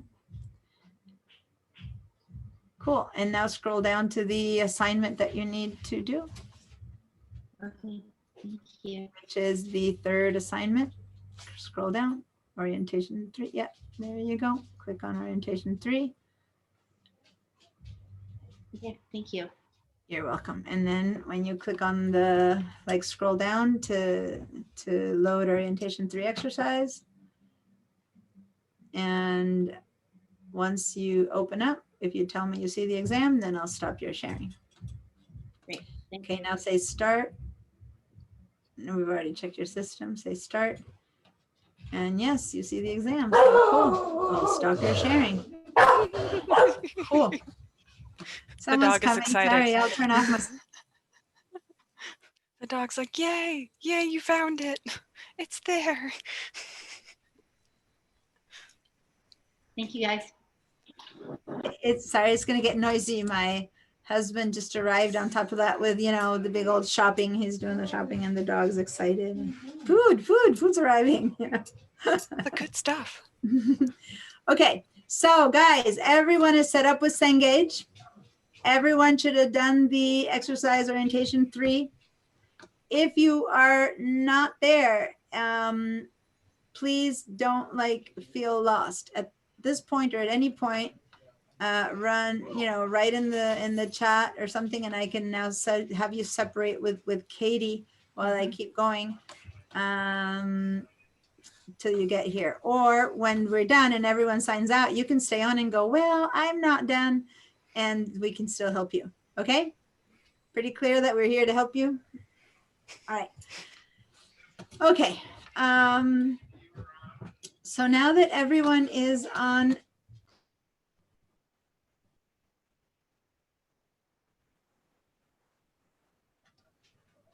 okay, we're making noise. Okay, so now, 2 things. How do these SAM trainings work? What are we talking about when we say SAM training and all of it?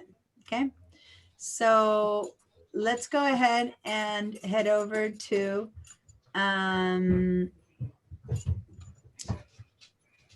you guys, help if I just share my screen. Talking to you without sharing my screen is no good. Okay, I'm sharing my screen again. You should be seeing my modules page. Now I have a pretty big screen because I'm using 2 different screens. And so today we saw, how we were seeing a short part of Molly's screen. Many of you guys sharing your screen might have little bits and pieces. So know that when you're way down here, it seems like this stuff is gone, but you can always scroll to the top and you'll always get to this basic set, okay? This basic set is going to take you home. But when I go home, see how it says syllabus is on purpose. It confused me to have a home and a syllabus. So to me, home and syllabus take you to the same space. The only difference is that if you go to syllabus, you don't see my announcements. So I prefer you to go to home because then you see my announcements at the top, but everything after that is the same. And the good news is you see my announcements, and then like for here, you have the link for how to connect with Katie, for example. So that's why if you're looking for the link somewhere, well, go to the announcements and there it is. Then you scroll down and you have all the good old links that I give you to do a whole bunch of stuff. And then you have the assignments that are due. Okay. So this is basically the best page to hit. And once you're down here, you don't see that. So you just need to scroll up again and then they show up. All right. So now that's really all you need. But if you're doing this on a day that you didn't pay attention to me, you didn't come to Zoom or something like that, and you need to hear and read what's due, then you can go to modules and scroll down module to module. And in the modules, I will be telling you what's the lecture for today. What are the assignments? What to read the Windows book, how to prepare for the exam, how to complete a training, how to prepare for the exam, et cetera, et cetera. So this is kind of what's due today, and so on and so forth for every week. And they're going to unlock every week as we go through. So if you actually were to read lecture week 2 today, I'm basically saying this, how to get started with Windows, how to learn about Windows and stuff like that. And that is a video that is on LinkedIn Learning. Okay. So this is a video that's on LinkedIn Learning that I want you guys to view. And to do that, you need to know how to get to on LinkedIn Learning. Now, if you click on this right here, in this video, we're going to cover the basics it shows of it to getting you started with right Windows 10. here, kind of When you first turn on a Windows 10 small, computer, you'll see the lock screen. right? Or you can click Just it click the like mouse or that press any button on and the watch the whole keyboard thing. to unlock. But Then choose I'm your gonna user stop it. account and enter your. But this is only gonna give you the first 2.5 minutes, like a little introduction. And what I really want you to do from this course is all of these.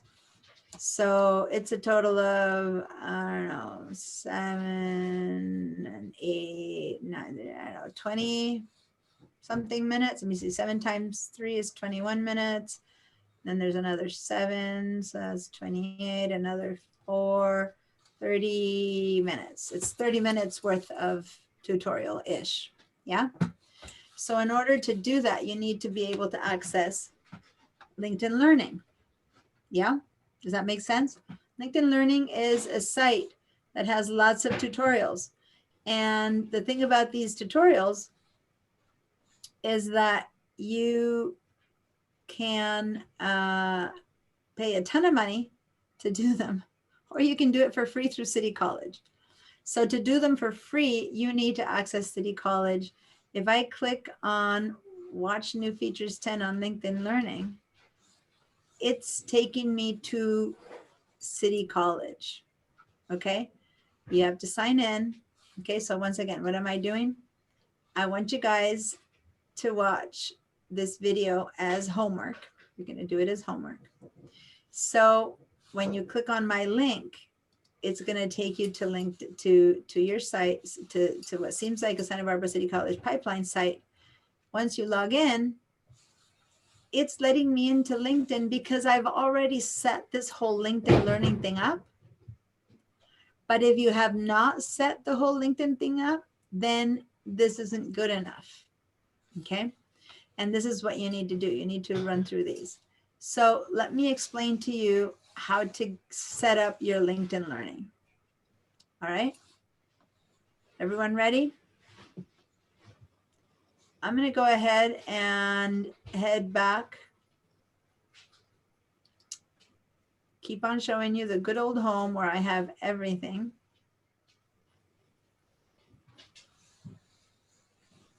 In the downloads and class presentations, in case you need help, I have a video of how to set up and access LinkedIn Learning for free through Pipeline. Okay, So I'm going to show you now, but in case you forget or how did you say to do that, then you'll be able to see this video. Okay, it's under week 3. You basically have to access your pipeline account. So go to sbcc.edu pipeline. Okay, so I kind of jumped the gun there because I went through my quick link. sbcc.edu pipeline. Please do this with me, because if not, you won't see all the ups and downs and ins and outs. And then you go to student, over here you'll see student resources. And over here on the right side of student resources, guess what? You have LinkedIn Learning. Okay. And this LinkedIn Learning here,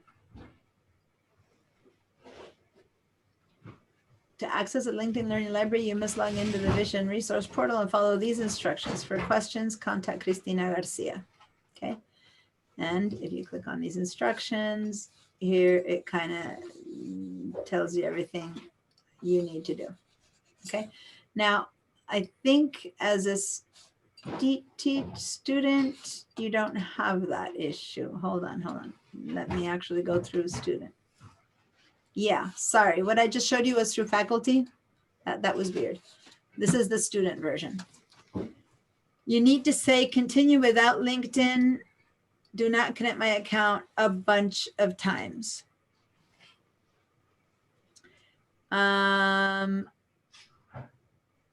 When I click on LinkedIn Learning right now, I go straight in, but you guys will not.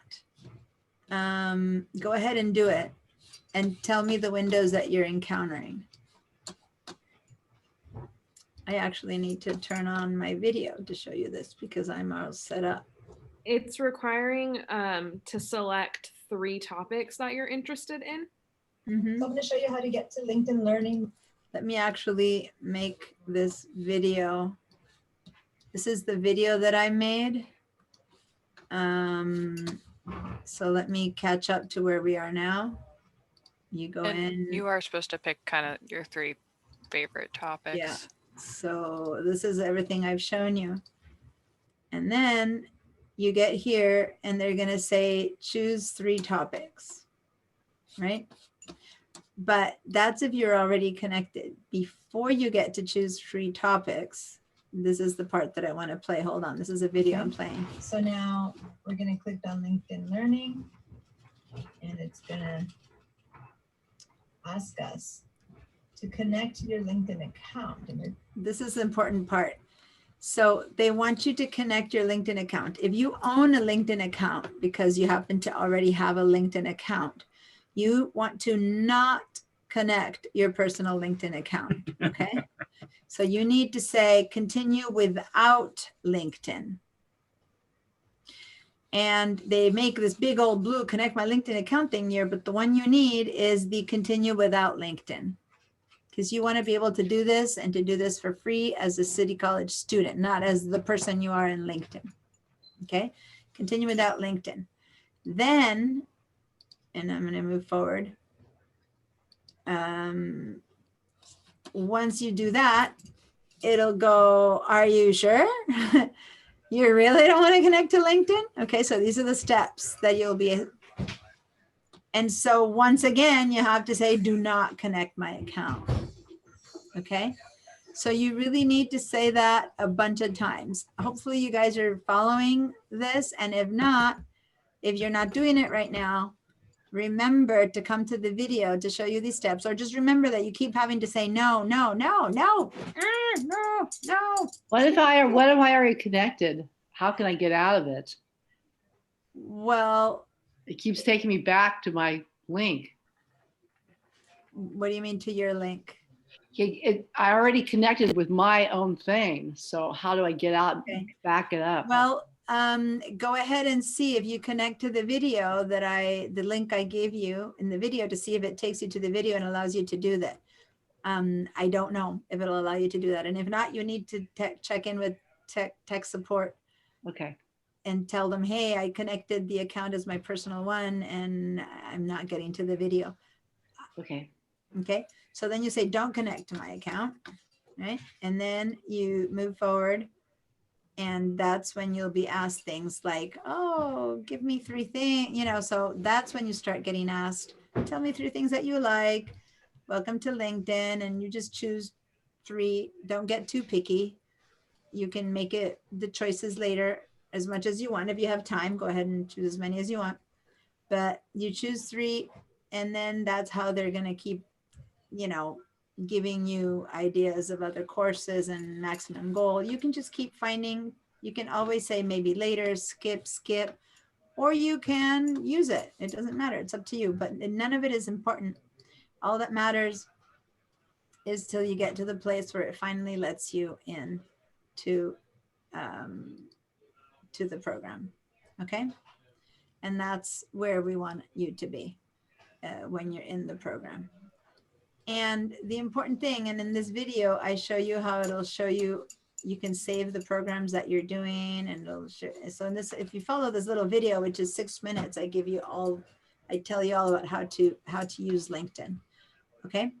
But the important thing is the connection. Once you're in, you're in. I'm going to stop the video now.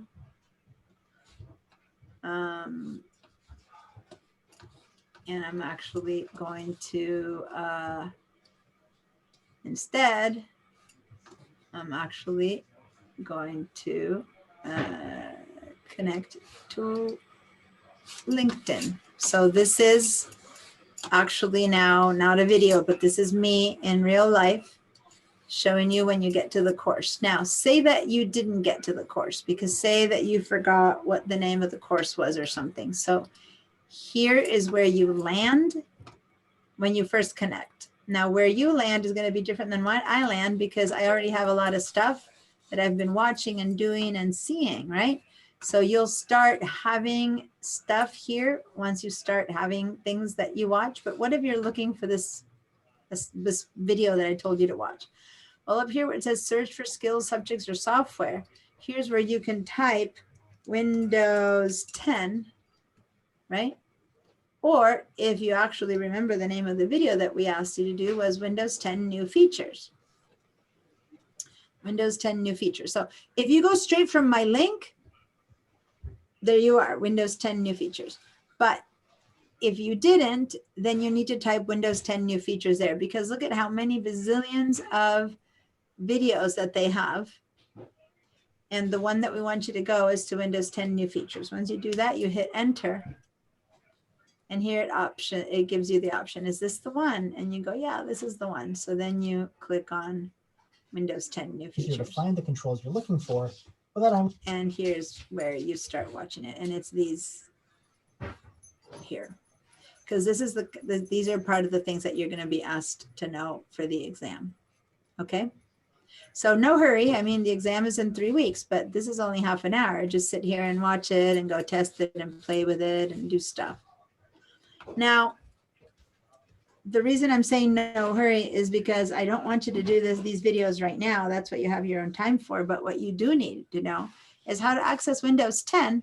Those of you who have a Chromebook or a Mac or Windows 7 or Windows 8 or 8.1. Yeah, what is it, 8.1? There's all these different windows that you can have. So in order to see how to work Windows 10, you need to have Windows 10. So that means VDI.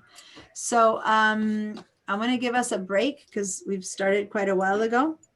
When we come back, I have to show you 2 more things. I want to show you how to access Cengage SAM trainings so that you can learn how the SAM trainings and the SAM exams are going to go. And I'm going to show you how to access VDI. Okay. So it's 7:20. I'm going to give us 10 minutes until 7:30 to run off, take care of whatever you need to take care of. And at 7:20, this is a good time to say, Siri, set the timer for 10 minutes. Come on back And I'll show you how to access VDI and how to access the SAM trainings. And then if you need help with the assignment that's due next week, which is how to set up your folders, we're going to go ahead and stay and do it. And those who need to do that, stay with us. And those who don't need to do it can go. All right. So I'll see you in 10 minutes.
Hi, guys.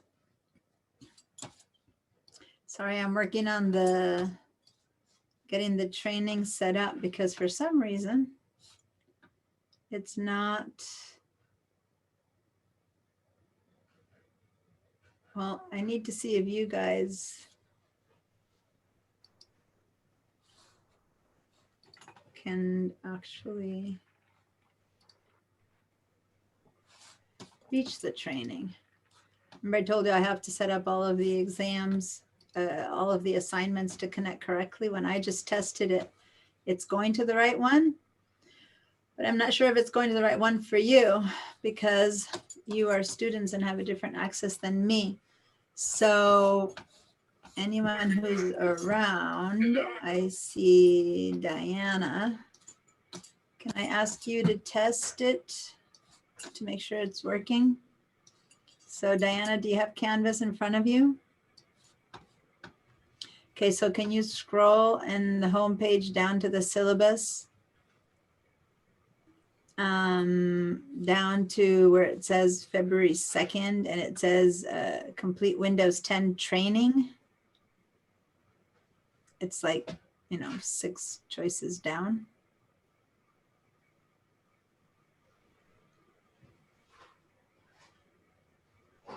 Is it working? Did it take you to something?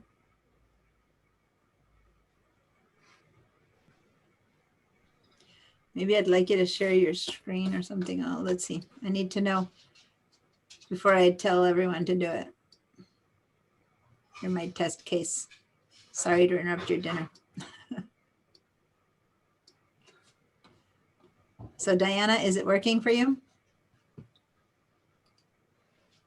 You see a training popped up, something called training.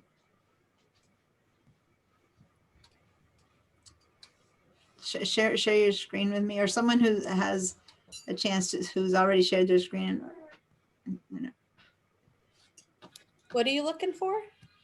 I want to make sure that the Windows 10 training is connected correctly because I connected it over break, but I can test it. I need a student to test it. All right, let me just share my screen and tell you what I'm talking about because I need to make sure it's working before I let you all loose on it. So here's the thing. When you go down to the syllabus and you look at the dates over here on Tuesday, February 2nd, complete Windows 10 training. I need someone to click on that and tell me once they click on this, if you are loading the correct training. Deanna, I've shared my screen if that's helpful. Oh. Actually, it's not helpful because I was sharing my screen, thus yours is not sharing. So try it again. Now I stopped sharing my screen. Can you do yours again? There you go. Yes, it's working. Okay, so Stacy is showing us what the training is going to look like. Now, I'm happy to back off and show you this, but I just wanted to make sure that as a student, and you guys are students, that it was working, and it is working. So perfect. Now I'll teach you how to use this, but I'm going to stop your sharing. Thank you so much, Stacy. When I click on it, it always works for me. It takes a student to tell me it's not working because your access is different than mine. You know what I mean? And so that's why I was hoping to have a student test it. So thank you, Stacy, for testing it. So now that's what I'm going to do next. This is the part that no one has, that everyone has to do. Later, I'm going to show you guys how to get onto VDI and get to your S drive and how to create your folders. And if that's something that you already know how to do, then you can sign off. But this part, I want everyone engaged and I want everyone focused and doing the work. So once again, this is your first time using the Cengage account that we just created. So go to Home and scroll all the way down to complete Windows training on Tuesday, February 2nd, and click on it. Once you've clicked on that, then you have to say load complete Windows 10 training in a new window. If anyone is lost or behind or can't find it, this is the time to raise your hand or pop up or say, hey, I need help. Okay, this is the time when you need to make sure that you understand how to do this. Okay. Anyone needing help before I continue? Oh, I'm not sharing my screen. Duh. I was saying this without sharing. If you ever see me saying like here, like this, and I'm not sharing, you guys have to warn me and say, you're not sharing. Because otherwise I don't know. Okay. So now I'm sharing the screen. So, okay, so load complete Windows 10 training in a new window.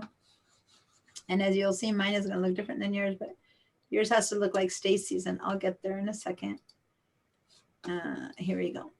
And I need to change my share to this screen. Here we go.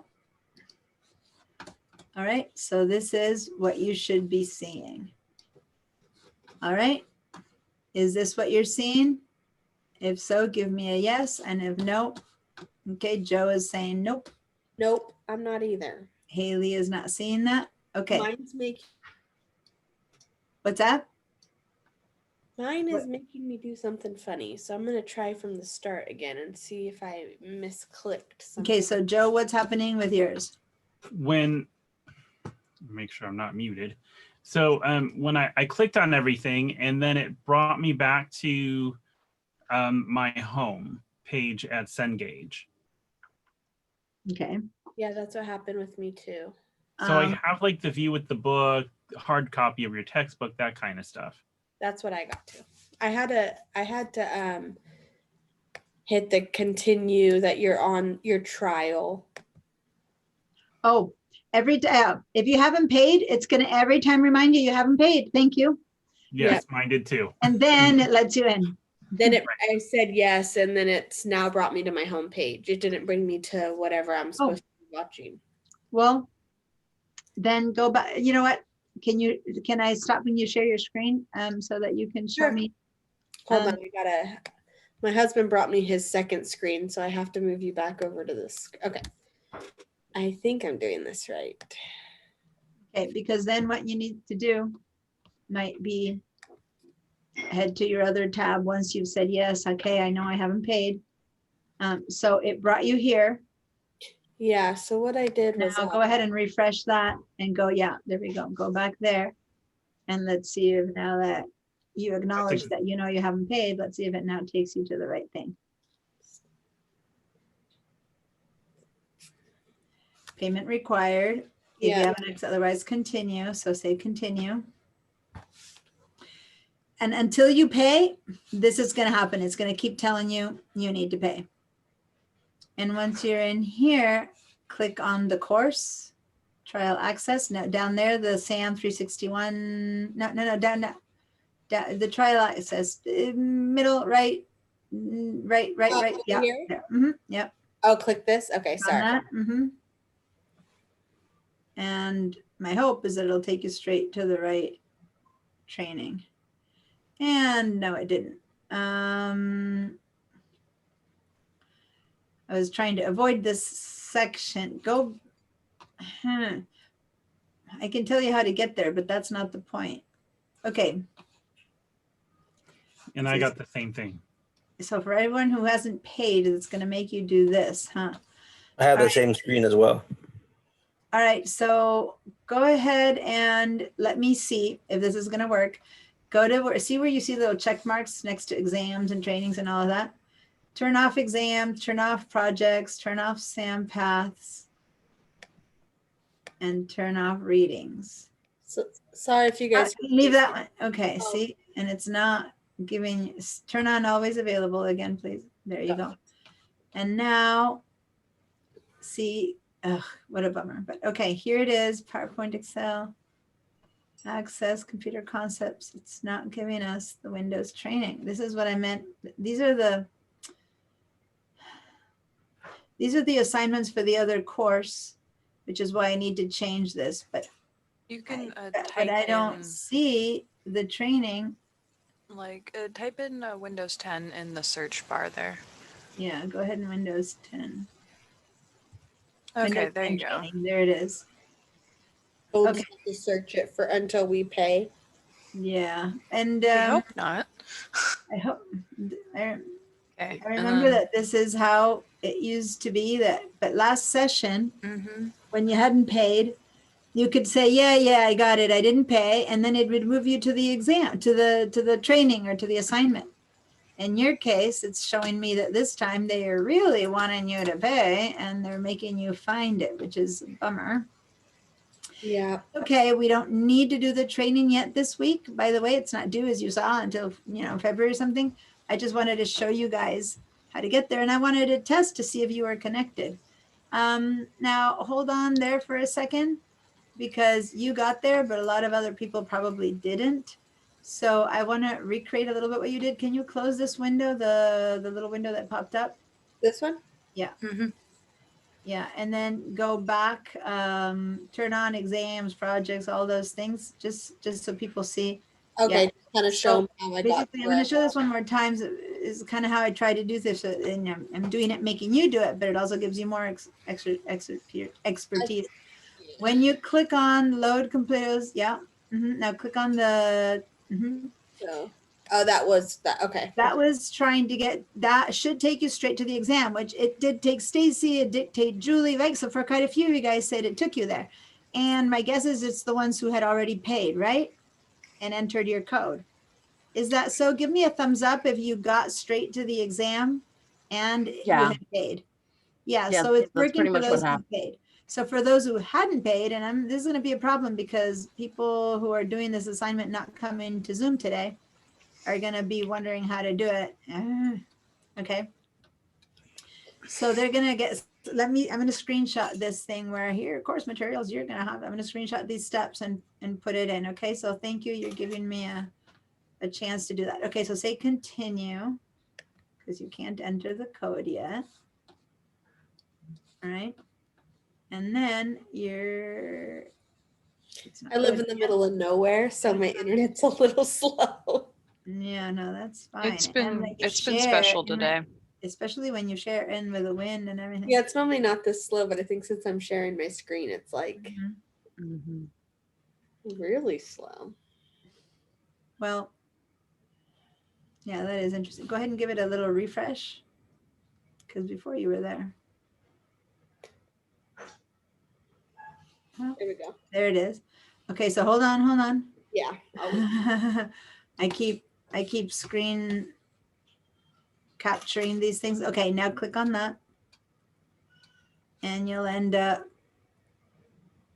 here, which is not ideal, but this is where you end up. Okay, let me screenshot this.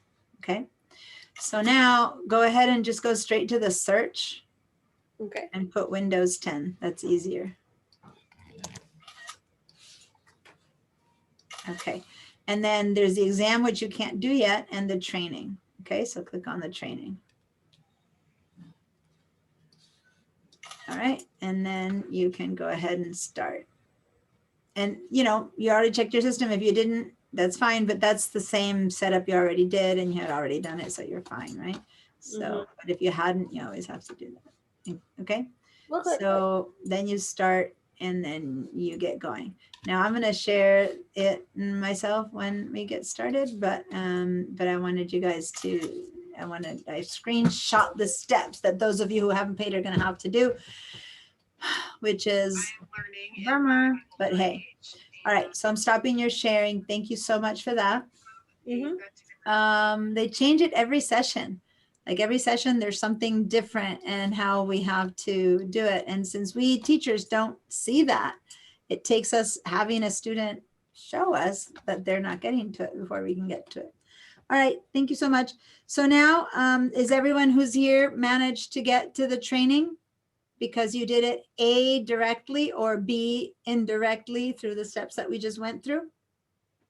How are we doing there from the people I haven't heard? Nanette, are you set up? Giselle, Will, Julie, give me a heads up. Okay, Faye, give me the thumbs up disappeared too quickly. You know what? You need to give me a raised hand. The thumbs up disappear. I used to be that I could do a yes or a no, but they all disappear now.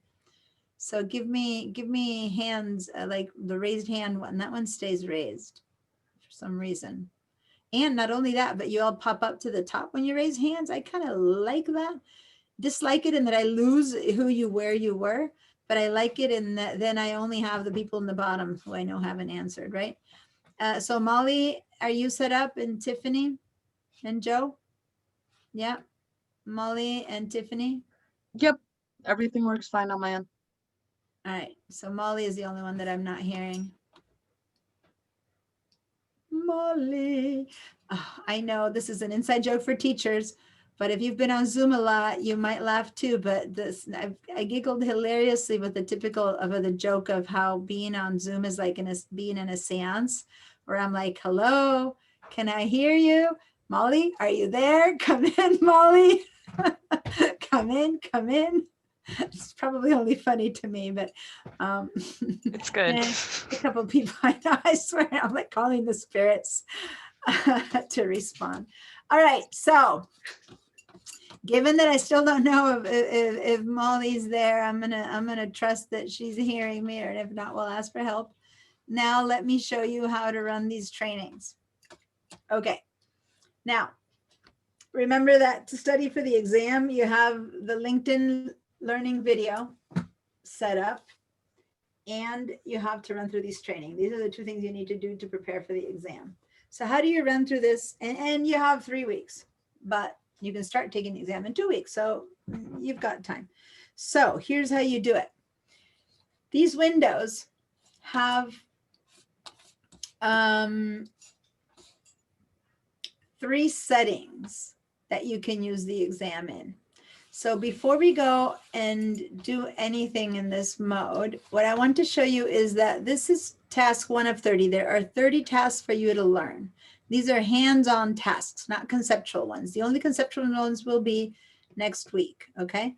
Where they are conceptual, the computer concepts exam. But for everything else, it's hands-on. So if you want to see what the tasks are going to be, you can click on this list. And it shows you that you're going to learn how to shut down a PC, sign into Windows, start an app. These are all the things you're going to do. And you might go, I know how to do all this. I don't need to do the training. Well, guess what? The people who think that they know how to do all of this and don't need to do a training are the ones who are going to get a really bad grade.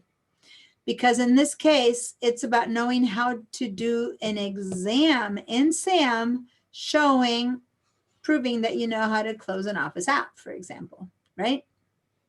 So you need to do the training no matter what. So here's the thing.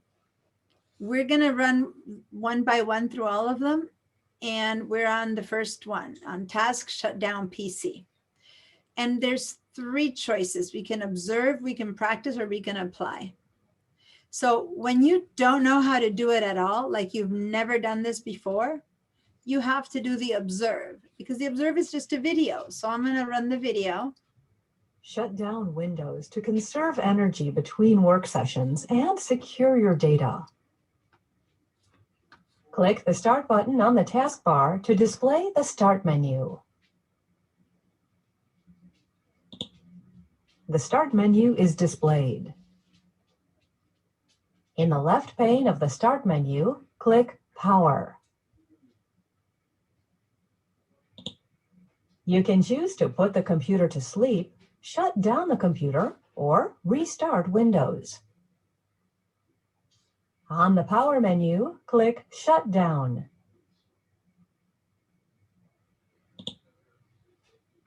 Windows shuts down and turns off the power to your computer.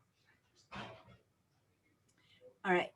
So when you're done with the video, this is the little video of the hands-on way to get things done.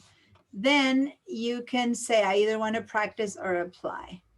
Now, the important thing is that I'm assuming that maybe I'm going to say cancel for a second, that many of you might already know how to turn on every computer if you are a PC user. But guess what? What if you've always used a laptop and all you know is that you shut down the top of your laptop? Or you are a Mac user. You wouldn't have known that. So it could have been easy or hard depending on who you are. But the thing is that when you hear the whole thing, sometimes you might think you know it and you just want to see really quickly if you know it. in which case you can run it faster. Over here it says 1x. You can click on that and make them speak a little bit faster. So I always run the observe in faster. And if I discover I really don't know it, then I can slow it back down. You know what I mean? So let me show you the speed, and I'm going to only run the first set, a few seconds of it at 1.5. Shut down Windows to conserve energy between work sessions and secure your data. Click the Start button on the taskbar to display the Start menu. Okay, now I'm going to stop it by clicking on this pause thing right there. Okay, so as you see, it's easier to get an idea whether you know to do it or not, and it kind of reads it out for you. Now, here you thing. Observe is the one that all you do is watch. I tend to, unless I really don't know the program, I tend to skip the observes because I find that practice and apply are much better. So unless you really don't know, like an axis that you have no idea what it's about, you might want to do the observes. But actually practice and apply are really all you need. I'm going to show you practice. Go to practice. And again, you can do it faster or slower speed. So I'm going to do the faster one. And I'm going to do practice. So usually I would recommend people start in practice. I'm going to click practice. Shut down Windows to conserve energy between work sessions and secure your data. This looks very similar. Click the Start button on the taskbar to display the Start menu. It seems very similar as before, but actually this time it gave me the instructions and now it's waiting. It's waiting for me to do it. This is the practice, right? So it won't move forward until I actually go and click right there. The Start menu That is was me displayed. doing it. In the left pane of the Start menu, click Power. And then it'll sit there and it'll sit there and it'll sit there until I, Diana, take my mouse over and click. So You can this choose is, to put the computer to sleep, you know. shut down the computer, or restart Windows. On the Power menu, click Shut Down. okay. Now look what's going to happen if I instead click on sleep. Restart. Button. It just kind of sits and ignores me completely. It just waits for me to get it right. Okay. Windows shuts So down and turns off the power to your computer. basically, that's the practice version. Okay. So once if it's something really new to you that you don't know, that's cool because you learn how to do it. But then comes the real question. Do you know how to do it without the instructions? Well, let's see. And that's the apply mode. Okay. So now the apply mode, there's observe, practice, and apply. Okay. I'm in the apply mode now. This is the apply mode. And guys, open up your ears. This is how the exam works. The exam is all apply mode. So you're going to click on your exam and you're going to find a window like this and it'll say you have 30 tasks and here's the instruction. The instruction is in this gray box, which you can move around because sometimes it sits over what you need to do. So the instruction is shut down Windows 10. That's it. That's it. You supposedly learned it. And so what if I go, oh, I don't know. Let me click there. Double click there. No, task incorrect. Try again. What if I click here? No, task incorrect. Try again. I'm exaggerating. Okay.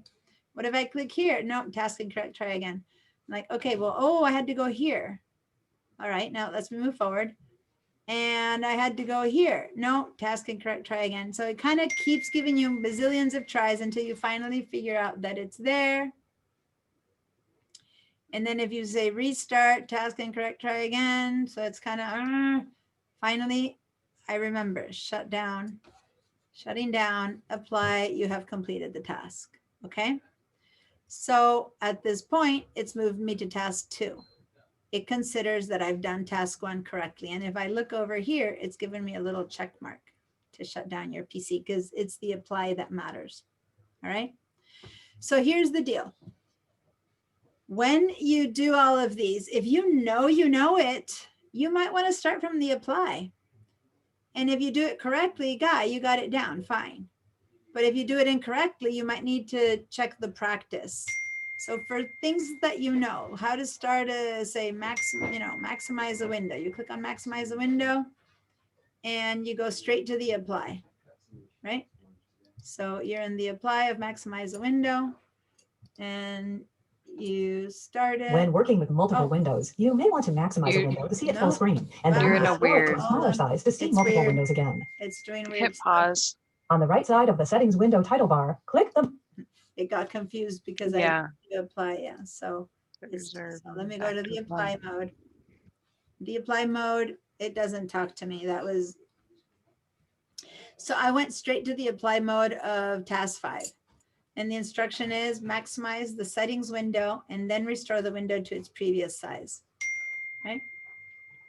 So I'm going to go maximize the settings window and I'm going to click on that. No, incorrect, try again. If I know what I'm doing, I'll do that and it'll work. And then restore it to its previous size. And so if I do that, it'll tell me task incorrect. If I do that, it'll tell me task incorrect until I do that, which is you have completed the task. So basically, that's the deal. If you didn't know which one to hit, you need to go backwards and go to the practice and have it talk you through it. Okay, I've given you 2 examples. Does this make sense? Any questions? All right, so here's the thing. When you do the trainings, you can get it incorrect 8,500,000 times and it'll just sit there and tell you task incorrect, task incorrect, task incorrect until you do it right. The exam is 99% the same. It comes up as an apply, it gives you an instruction, but you only get 3 clicks to get it right. If you get it wrong after 3 clicks, that point's wrong, you move on to task number 2. Okay, so the whole point is if you do the training and you get it right in the applies of the training right, you're gonna get the exam right. By the way, the exam isn't identical. It's different tasks, but they're very similar. Okay, maybe the next time it'll tell you to, instead of shut down, maybe the exam will ask you to restart, right? So it won't be the same, but it'll be of the type of question that you're being asked in the training. So now I'm not trying to prepare you for the exam yet. I'm trying to prepare you to how to use this because we're going to use these trainings a lot and you're going to end up finding that when you really don't remember how to do something, you can always refer to the training that actually shows you for when, you know, me or Katie are not available to show you. The training will always show you. Okay. And remember, the apply, if you do it right the first time, hey, you know it. But if you don't know it, then start with the practice. And if you really, really, really don't know it, then start with the observe. And once you get it right, you get a check mark. But that doesn't mean you can't do it again. You can just say, I want to remember this one. Just you can go that one again. You mark on the apply, and then you keep going. I'm going to turn this off now. All right. Any questions about the trainings?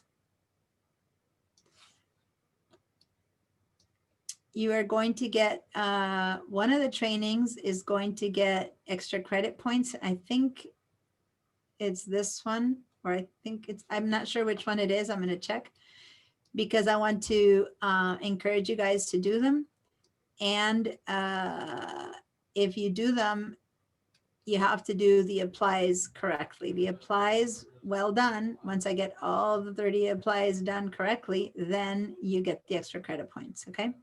But I need to set that up because I have it set up in my other course and I haven't set it up here, just to get you guys to learn how to do it. After that, it's up to you if you do them or not in the future. It's your learning material. Some people study, some people don't. All right. So how do we view the ebook? I'm not able to see that on my trial access. Yeah, the ebook. I'm waiting for my bundle, but for the meantime. This is not, so that's why the first week, we don't have you need the ebook nor okay. All you need for now for this first week is go do the LinkedIn training, LinkedIn learning training, and this training.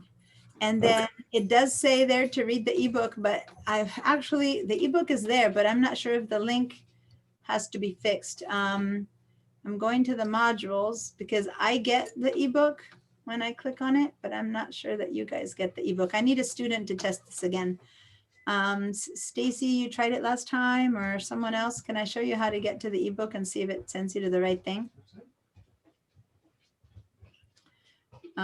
Someone who wants to, who can share their screen, I want you to test the ebook. I can share. Will it matter that I've already purchased? No, no, it doesn't matter. Everyone has access to the ebook, yeah. Okay, let So me go ahead and share your screen and I'll tell you how to get to the ebook so everyone knows, because you can also read about Windows 10 and the chapter encourages you to. Are you sharing yet? No. Yes, I should be. I don't see it yet. I see you. I see her screen. Oh, there she is. There she is. You're behind. Sorry. Got all these screens. Okay. So head over to modules on the left and head over to module week 2.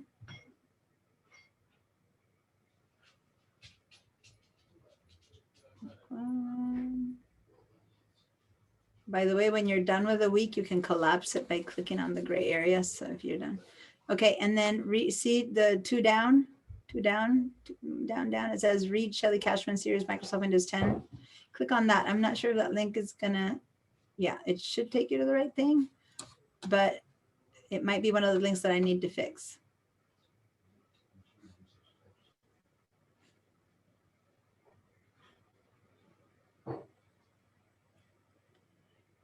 If not, I'll fix it this week. Yay. Okay, say close that. That is the right book. So close it with that little X.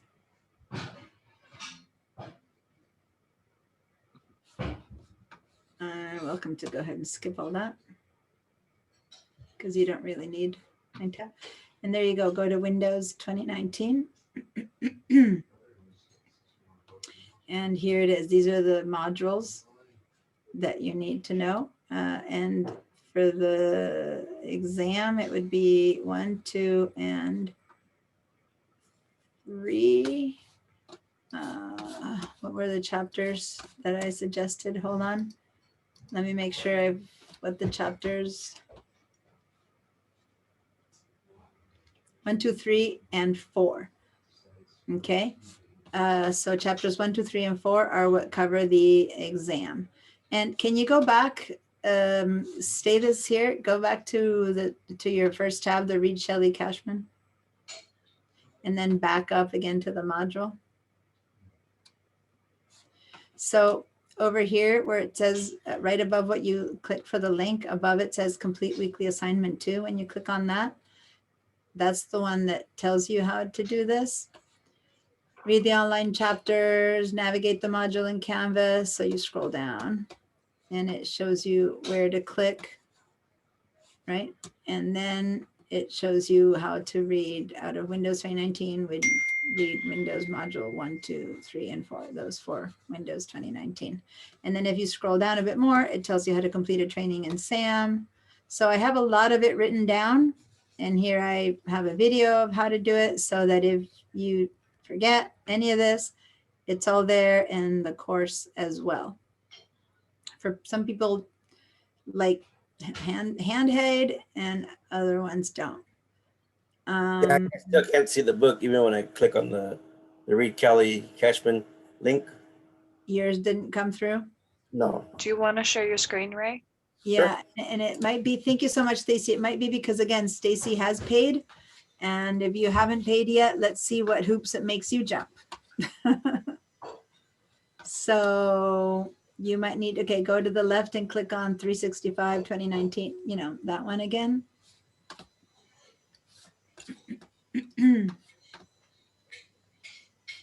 And from here, go to catalog, go to the left on catalog and study tools to see if, yeah, see if there, it lets us access the book that way. Let's see. Okay, scroll down. Because I remember you could scroll down, you could reach the books. Nope, actually, that point, no. Go back. Click on course. Yeah, go back to courses on the left. Yeah. Go back to our course, click on that. It used to show on the Mind tabs, the ebook showed on the right, but here, from here, how do you access the ebook from here? Even when I go to the try for free, it just keeps taking me back in a loop. Yeah, so you know what? Keep an eye on emails that I'll be sending. Amongst the barrage of emails that'll say that I've changed assignments that you can ignore, I'm going to make one saying the ebook is available. Go ahead and click on the link, because this is something that you know how I told you that I needed to fix the links, because you should have the ebook available. You're eligible for a free trial of Cengage Limited or ebook, and the textbook ebook was free. Still, don't worry this week, because this week, if all you do is the LinkedIn Learning and the training, then you're gold. And to read the ebook, you have a whole nother week, and maybe by then you will have paid, or I will have figured out with Cengage to tell me how to get the link. In the past, the ebook was available in the free trial, but it's looking like they don't have it available for this free trial. They change things every time. So Stacy can get it and you can't. The only difference is that you haven't paid. Last session, non-paid could get the ebook. So during the free trial. So I need to see, Cengage needs to answer these questions. Plan B, maybe Cengage does know this. So I am meeting with them tomorrow at 11, and I have a list of questions, and I will add the fact that I need to get you guys who haven't paid yet the ebook. So this is my list of Cengage questions. See, Cengage, and one will be the free ebook for the not paid accounts. Okay. And the other thing that concerns me is that everywhere here I am seeing that there's a 7-day trial, but as far as I'm concerned, we've been told that we have 14 days trial for our students. So I'm going to confirm whether you guys do have the 14-day trial. If not, you guys have to hurry to put your code in there, but some people don't get their financial aid through that quickly. So I need to make sure that they know to extend us if necessary. All right. Thank you. You're welcome. So thanks for sharing, Ray. And so I need to make a point of writing an email explaining that if you have not paid, how to access things is different, which had not happened in the past. So that's something I've learned from you guys today. All right, and now the last thing that we're gonna do, if you already know how to do it, you're welcome to sign out. But if you want to hang on because you don't know how to do it, then we are going to. I still have no proof.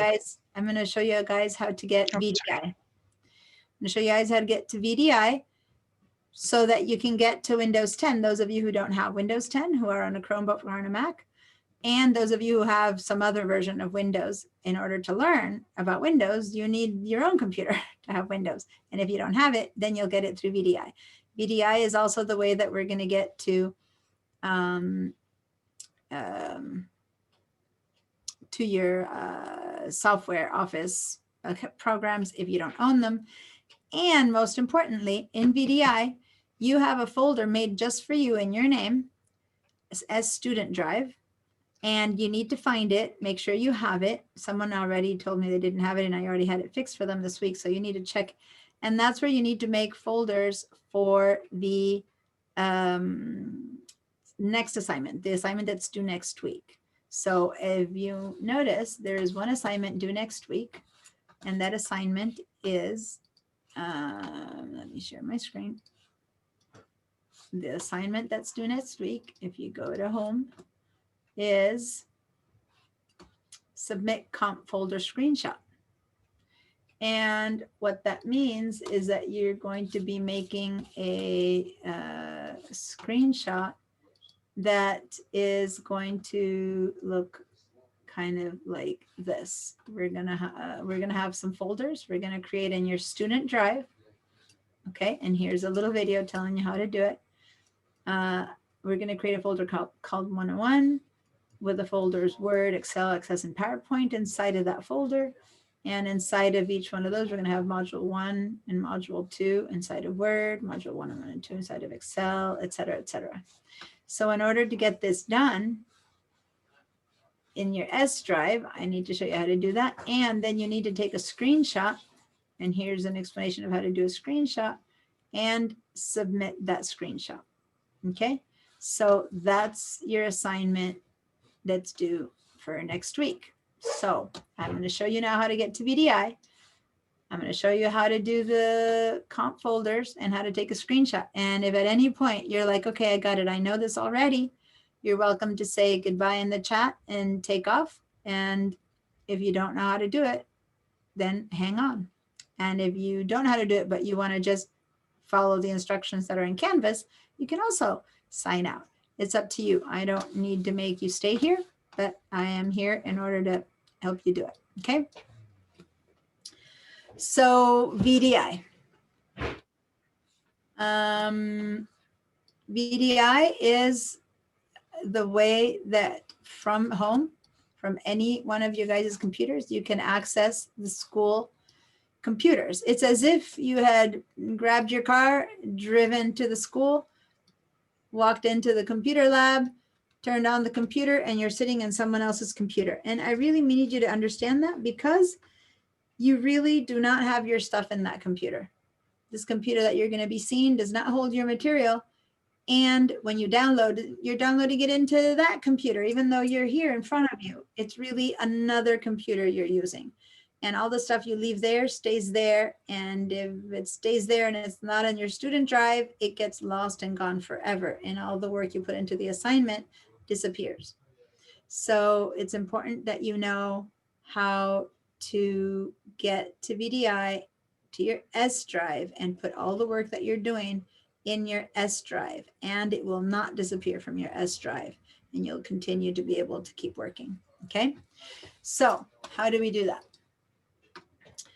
First of all, in Chrome or in Firefox, you open a new tab, and in the new tab, you're going to write vmview.sbcc.edu.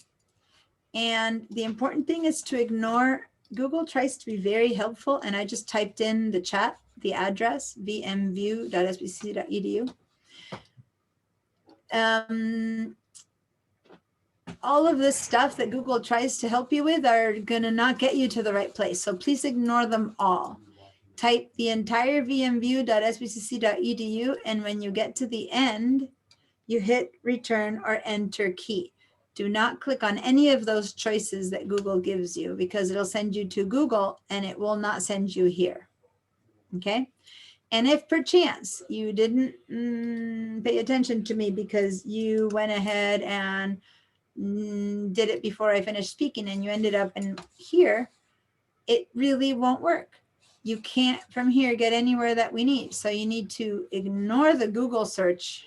You need to go back up here, very top, and vmview.sbcc.edu, and there hit return WSBC, and then you'll end up here. Okay, so as long as you're all with me now, I'm going to continue. I'm having a really hard time. I used the whole being with me forever, like forever, and now I'm having a really hard time not knowing, not being able to see you guys say yes or no. I don't know how to get you guys to keep up with me. I really hate this change in Zoom. Has really is changing how I teach, because I don't want to move forward if I don't know that you guys are there. I can't do that anymore. because the things are so ephemeral. They don't stay. I think if you say yes, it stays, or didn't it stay anymore? I think they all disappear, don't they? Except for the raised hands. We tried it out last time. Katie, can you give me a yes, just so that I can see if a yes stays? All right. Let's see. Faye gave me a yes. So now I'm going to see if the yes stays. And the raise thumbs up disappears. And it, yep. Oh, Faye's disappeared too. You didn't turn it off, Faye? No, it just turned off. Ugh, how frustrating. Yeah, it just turns off by its own.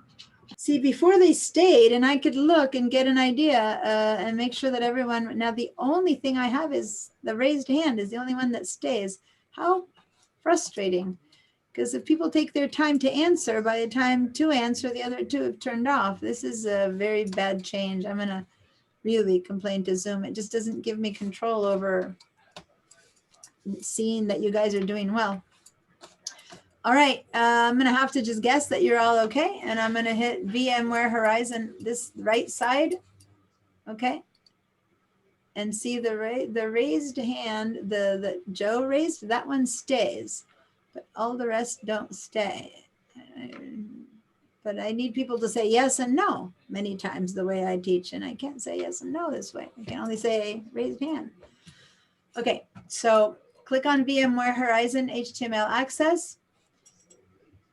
And we're going to write your school username. So the pipeline username, that's all you need.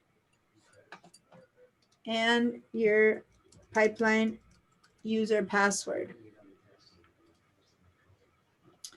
Pipeline username and password. Since I can't have you guys checking in with a yes and a no, I really count on you to say, speak up and say, I'm not there. This isn't working for me. It's not happening, or something like that. Okay. I need you guys to speak up. All right. So now I'm going to hit login. And after I've logged in, you'll see student desktop. Ignore all the rest of this stuff. None of this works for what our needs.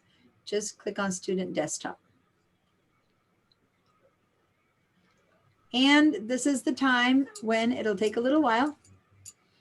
And once this little thing is done processing, you will suddenly be in a PC Windows desktop. Now, for me, I'm on a Mac. It's clearly the school window. But if you're on a PC, it's a little bit more confusing because you are in a PC and then you see another PC window. You know what I mean? It's like you have these double PC windows, one inside of the other. So that's okay. You'll get accustomed to it, but just notice that at the bottom, those of you who are PC people have a double layer of window tasks. You know, you have like two black bars and stuff like that. So here's my Windows screen. I'm going to make it a little bit smaller for those of you who are sharing your screen with half of your own screen. I have a bunch of stuff on my desktop because I'm a teacher. You guys don't. You guys just have the recycle bin and Google, right? Is that so? Yes. You just see those two things? Okay. Yes. So here's the thing. We need to bring up, see how it's a little bit different down here? We need to bring up the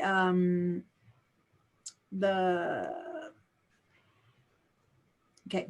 If you're a PC person and a Windows person, you already know that there's a little folder icon here that you can open up in order to access your files and documents. But in the VDI mode, that little window doesn't show up.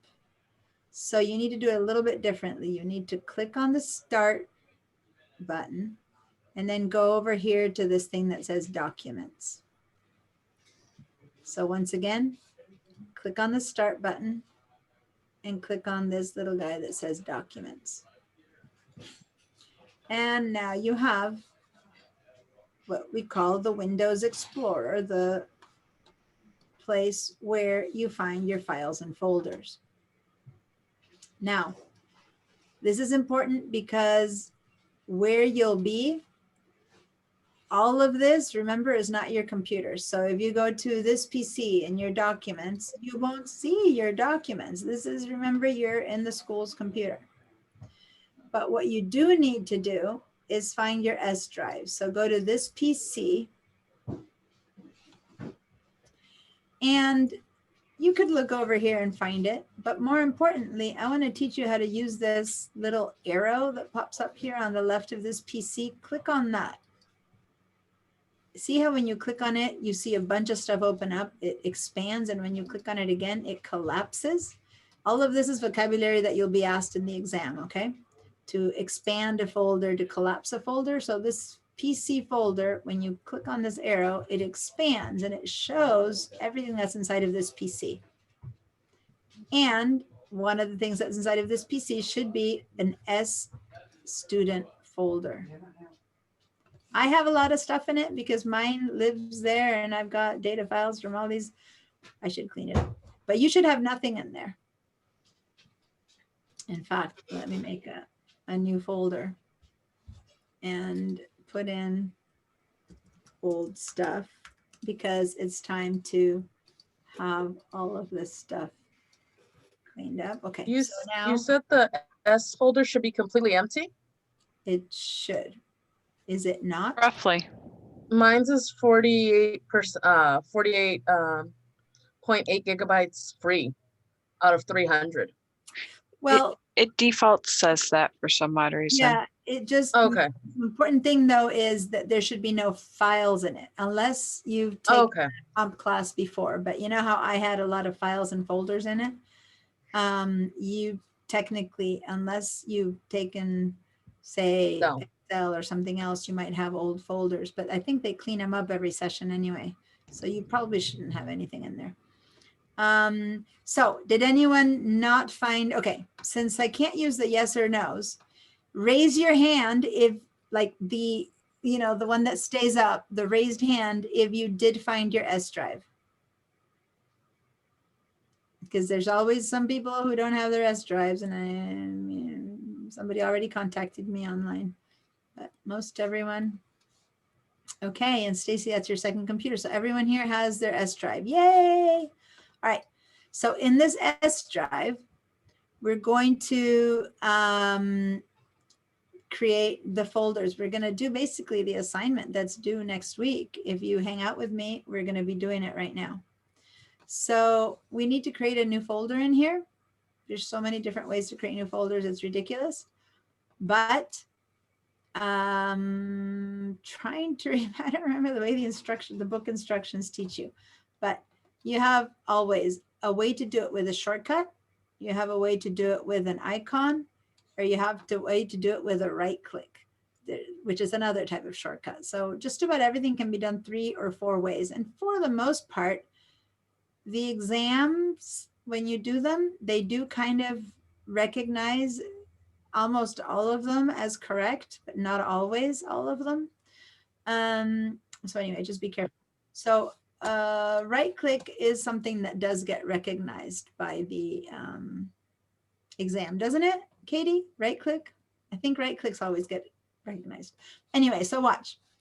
Make sure that you're selecting the student drive right there. And then the way to do it with an icon is to hover over this tiny little yellow shape of a folder. So this is using an icon. I'm going to show you different ways. And see how when you hover over it, so I'm not clicking, I'm hovering. Do you see that it says new folder, Control-Shift-N? That Control-Shift-N is the shortcut. So if you get really comfortable and good with computers, you're someone who never uses icons or right clicks. What you end up doing is using shortcuts all the time. And when you're trying to go to get a job and you say, oh yeah, I'm really comfy. And then they see you dragging your way to all of the icons, they can see that you're okay, but you're not really comfy. The way to show people that you're comfy is by doing shortcuts. So if this is all new to you, definitely don't bother learning the shortcut. But if you've already know how to do these things, then learn something new. Learn how to do it with a shortcut, okay? Because then that's what's going to really give you speed and help you pass the bar from a regular user to a good experienced user. So anyway, how you learn the shortcut is by hovering over it and it turns on. It disappears after a while, Control Shift N. But anyway, I'm not going to use a shortcut right now. I'm going to see either click on that and a new folder appears. And this new folder, we're going to call it Comp 101. And it kind of had this bright blue name. And so we just go straight in and write it. This is something that happens when you create a new folder and the first time and you, let me just make a mess. You wrote something else, like you didn't write it correctly. You're like, oh, and you try a new one. It's then that moment that you have your like lit name, that instead of like deleting or clicking in there, if you click in there, suddenly the name of it is new folder, and then you need to delete it and you need to write it in, and then it's all a mistake and it's a disaster. The easiest thing to do when you make a new folder is to just ignore everything that's there. Look at your keyboard, trust, and just write Comp 101. And the moment you write the C, everything that's highlighted just disappears. And actually comp should be uppercase. Everything that's highlighted disappears, okay? So that's the easiest way. And then you click away or you hit enter or return. Now you're left with a whole bunch of other stuff. And I want you to get a couple more bad ones so that you know how to delete them. So also I want to show you how to do it other than clicking on that folder. So the other way to do it is to go to this empty area that's here and right click on your mouse. And when you right click on your mouse, you get a series of things that are quick to be done. And down here under new, you could create a new folder. So this takes a little bit of going. So basically you go to the white area, right click, drag to the word new, and then drag yourself to the word folder. And there you go. You have a new folder. And this one, you also may make a mistake and you write whatever. Okay. And I'm making you guys make mistakes because all of this is part of the exam. They're going to have you delete a folder, rename a folder, fix a folder, not just create a folder, right? So here I have one good folder and 3 bad folders. Well, one of them I'm going to delete because I don't want it anymore. So I'm going to select it and right click and delete. Okay, select it. So when I say right click, you need to right click with your mouse pointing exactly onto the name or onto the folder you want to get rid of, the tip of your mouse, and then delete. Are you sure you want to permanently delete? Is that, yeah, we still don't have any of these, so we're fine. Now this one instead, I want to actually name correctly. So right click, and all the way down one under delete, it says rename. So I click on rename, and this one I'm going to call Word. And this time you can either hit return or enter, or you can kind of click somewhere out here, and that also seals the name. Now remember, I want you guys to practice getting it wrong and getting it right, okay? So do make a new folder, whichever way you want to make it, and do make some kind of a mess in there, because it's important to get this correct rename and delete thing going. So here we have Word Comp 101. I don't want these 2 at all, so I'm going to actually delete this one, and I'm going to delete that one. Okay, so basically you guys don't have old stuff. You guys just ignore old stuff. That's fine. But you should have by now Word and Comp 101. Now, I don't want you to go ahead and be moving ahead and be making Word, Excel, PowerPoint, and Access, and Module 1, Module 2, because I'm going to teach you how to do this efficiently and have to do it only once and then copy them all and not have to do it again, okay? So if you've kept going and put in Excel or whatever, just delete them. Trust the system here, because I'm teaching not just to get the assignment done, but I'm teaching you how to use Windows efficiently. So this is all you need to do. You write Word and write Comp 101. Get rid of anything else, Hopefully you've practiced renaming, you've practiced deleting. And before I move on forward, any questions? Nanette, your hand is up probably from before though, or do you have a question? Okay, so since I can't see you, I need everyone who I cannot see, who has not turned on their videos. When I say, do you have a question? If you don't have a question, I need you to say no. I need you to actively answer no. And if you have a question, to ask the question or say yes. Because otherwise I'm sitting there wondering if this is one of those seance things where no one's in the area. So if you don't have a question, say no, and that allows me to move forward. And if you have a question, say yes. All right, 2 of you guys said no, no one else answered. That doesn't work for me, guys. I need participation so that I feel that I'm not leaving you behind. Okay? No. All right. I'm good. Thanks. Now, one more thing. I can do this faster, but I'm teaching you real cool stuff about Windows, which is how to do this correctly. In here on the Word and Comp, I really need Word to be inside of Comp 101, right? Because I want one folder called Comp 101, Word inside of it, Excel inside of it, Access inside of it. But if you look over here on the left, remember where I told you guys to open up this little arrow that expands or collapses this PC? Notice that when I'm waiting and my mouse is somewhere else, like if my mouse was over here and I'm talking about other stuff, the little arrows disappear. Like if I right now look at the word student S, see how there's no arrow next to it? But if I now go and hover over it, see how they appear? So they stay on for a little bit, and after a while, if I forget, there they go again. So you can't look at it and go, oh, they're not there. The program is very contextual. It responds to you needing it. So if you go over and hover, they appear again. Now let's go ahead and open just by expanding the arrow next to student. And you might need to scroll down a bit and notice that now under student, we have Comp 101 and Word. Again, ignore old stuff. They appear by alphabetical order. Let me actually give it a better name because old stuff, because of alphabetical order, let me call it Z. A couple of Z's. There you go. That way it will dump to the bottom. See how it dumped to the bottom? So now you have under students, when you open up students, you should have Comp and Word, right? So now what we want is to bring one into the other. Now it's very easy to do it either here or here. I'm going to grab Word and I'm going to drag it until I'm hovering on top of Comp and letting go. And it disappears.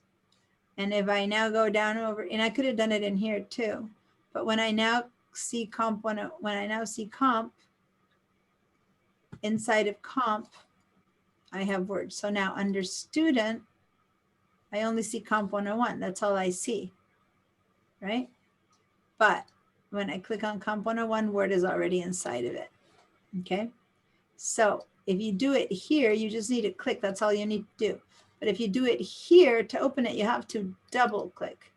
So that's the difference.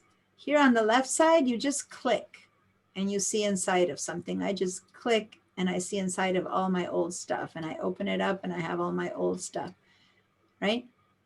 But when you're working in this window, you have to double click to open up. All right, it makes a difference. And again, it's the kind of stuff you'll be tested on. All right, so here we are inside of Comp 101, and notice something else that's happening up top that's kind of cool, is that it's showing me what we informally call a breadcrumb trail, where I see the folder called Student S, and then I see Comp 101, and this is where I am. And inside of Comp 101, I'm seeing the folder Word. And here Comp 101 is also grayed out. So whatever's highlighted here and there means that I'm inside of Comp 101 and I'm seeing the folder Word. Okay, but I don't want to stop there. I actually want to put a folder called Module 1 inside of Word. So I need to open Word. So I'm going to double click because I'm going to do it here now. And now I'm inside of Word. but there's nothing inside of Word. So I'm going to go ahead and create a folder in here called Module 1. All right. So I've shown you so many ways. I'm going to choose to do it by clicking on this little folder right now. And I'm going to not do anything and go straight into my keyboard, and I'm going to write Module 1 because we're going to do 2 modules for each thing, for each word, for each application. We're going to do 2 modules. And now I don't want to write Module 1 again. So what I can do is I can right click and I can just say, oh, we don't have a, do see us Mac people, we have a duplicate. We don't have a duplicate here. We're just gonna have to say copy and then paste.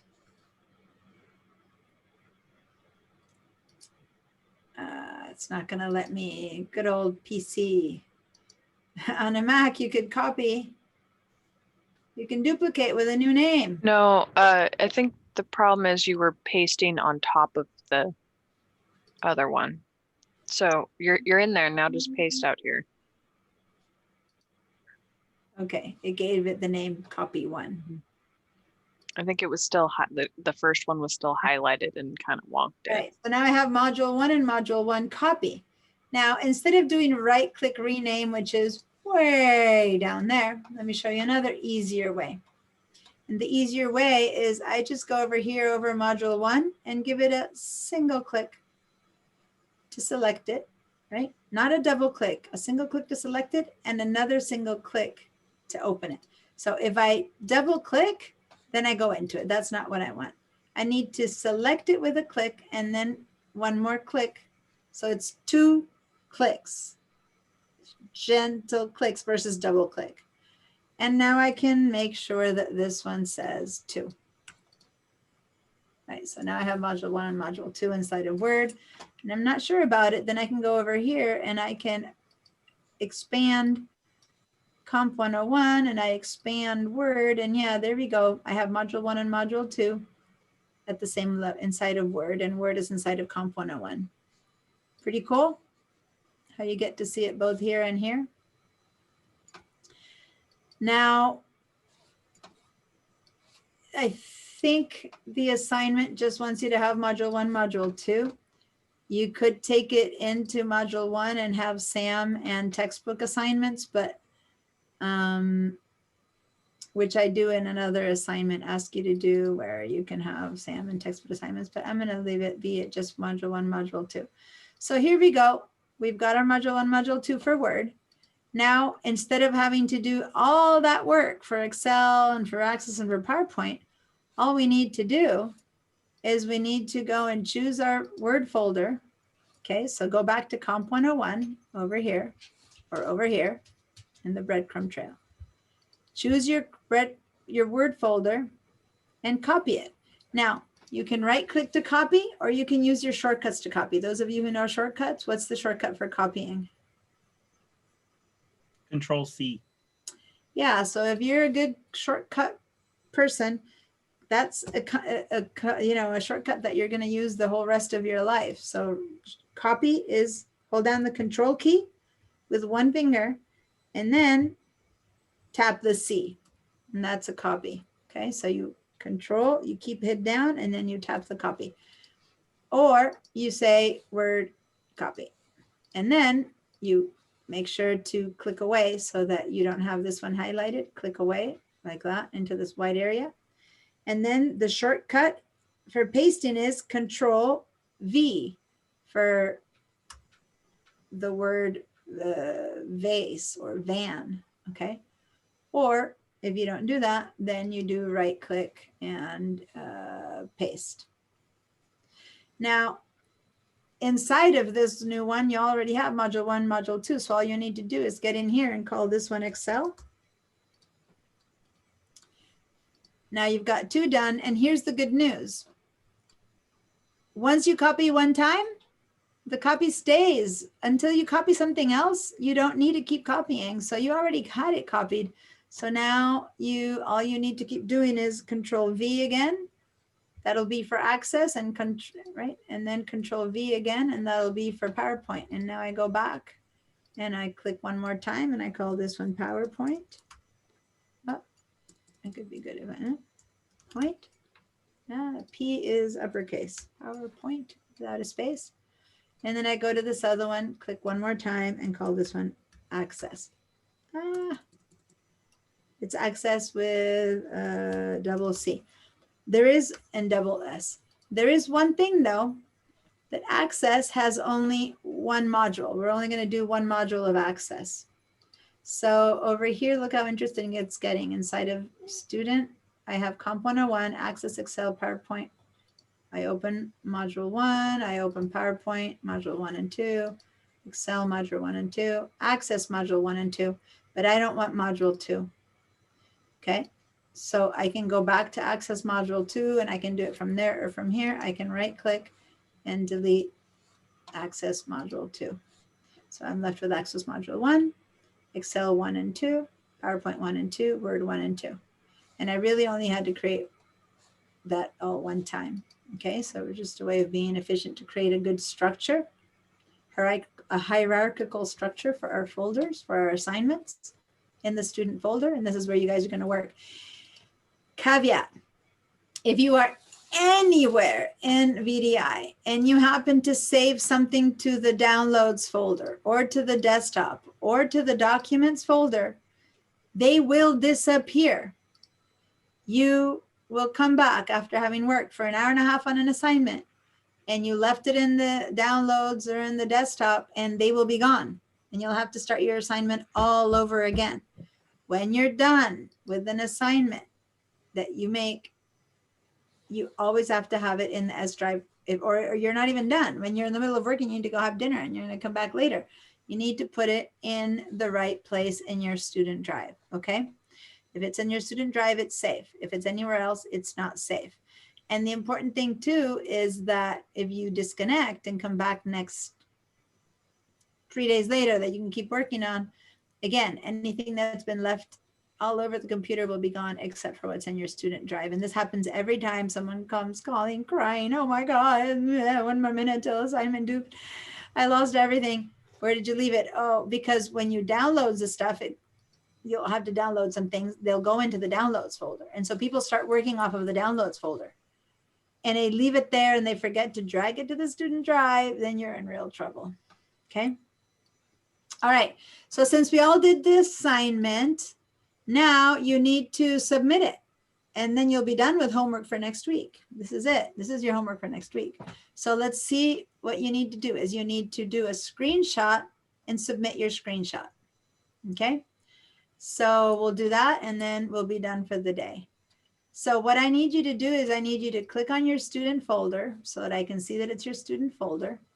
I need you to choose one of them, PowerPoint or module, you know, whichever it is that you've got. And I need you guys to give me a screenshot of this whole area so that I'll see your student folder.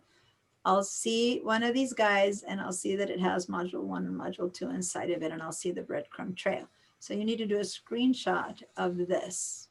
Okay. So here's how you're going to do a screenshot. There's a couple of different ways to do a screenshot. First of all, set out what you're going to do. And I don't want you to give me the entire screen. I want you to just do a little snip of this area. So there's a couple different ways to do it. But if you go here to the magnifying glass and click on that, you can find, you know what? I'm moving on to this before asking, does anyone need help with the folders? With organizing them? Maybe you got the wrong folders inside of folders, or thank you for saying no. If you don't need help, instead of letting me guess, yay. If you don't need help, say no. Cool. Good. Anyone else? Any questions about the creation of the folders? No? I'll find shortcuts. All right. This is the time. And remember, you can always say, hey, I need some time with Katie, which you haven't used yet, where I can send you and Katie off into a breakout room and you can ask her the questions there in case you don't want to ask me with the whole group in here. Okay, so you can say, can I have some breakout room time with Katie? And I'll say, of course. And off you go, right? Or if you have like a random side question that you don't think is completely relevant, you can just message me on in the chat, and I'll That's- just answer back. So Cool. in case you can't find a moment when she stops breathing to talk or takes a breath to stop talking. It's hard to find. They're in there, but So head down. And by the way, you are welcome to create that space by going, Mm-hmm. excuse me, Deanna. And I'll go, yes, I'm very good at listening. I'll go, yes, Stacy, yes, Faye. Can I help you, Tiffany? So just interrupt me. Otherwise I keep going. All right. So we're a small group, this is cool. All right. So when I try to use a shortcut, the Control-Shift-N for a new folder, takes me to incognito mode instead of giving me a new folder. is it just, it might be Control-N instead of Control-Shift-N, or No, is it's that wrong? Control-Shift-N. Yeah, it says Control-Shift-N.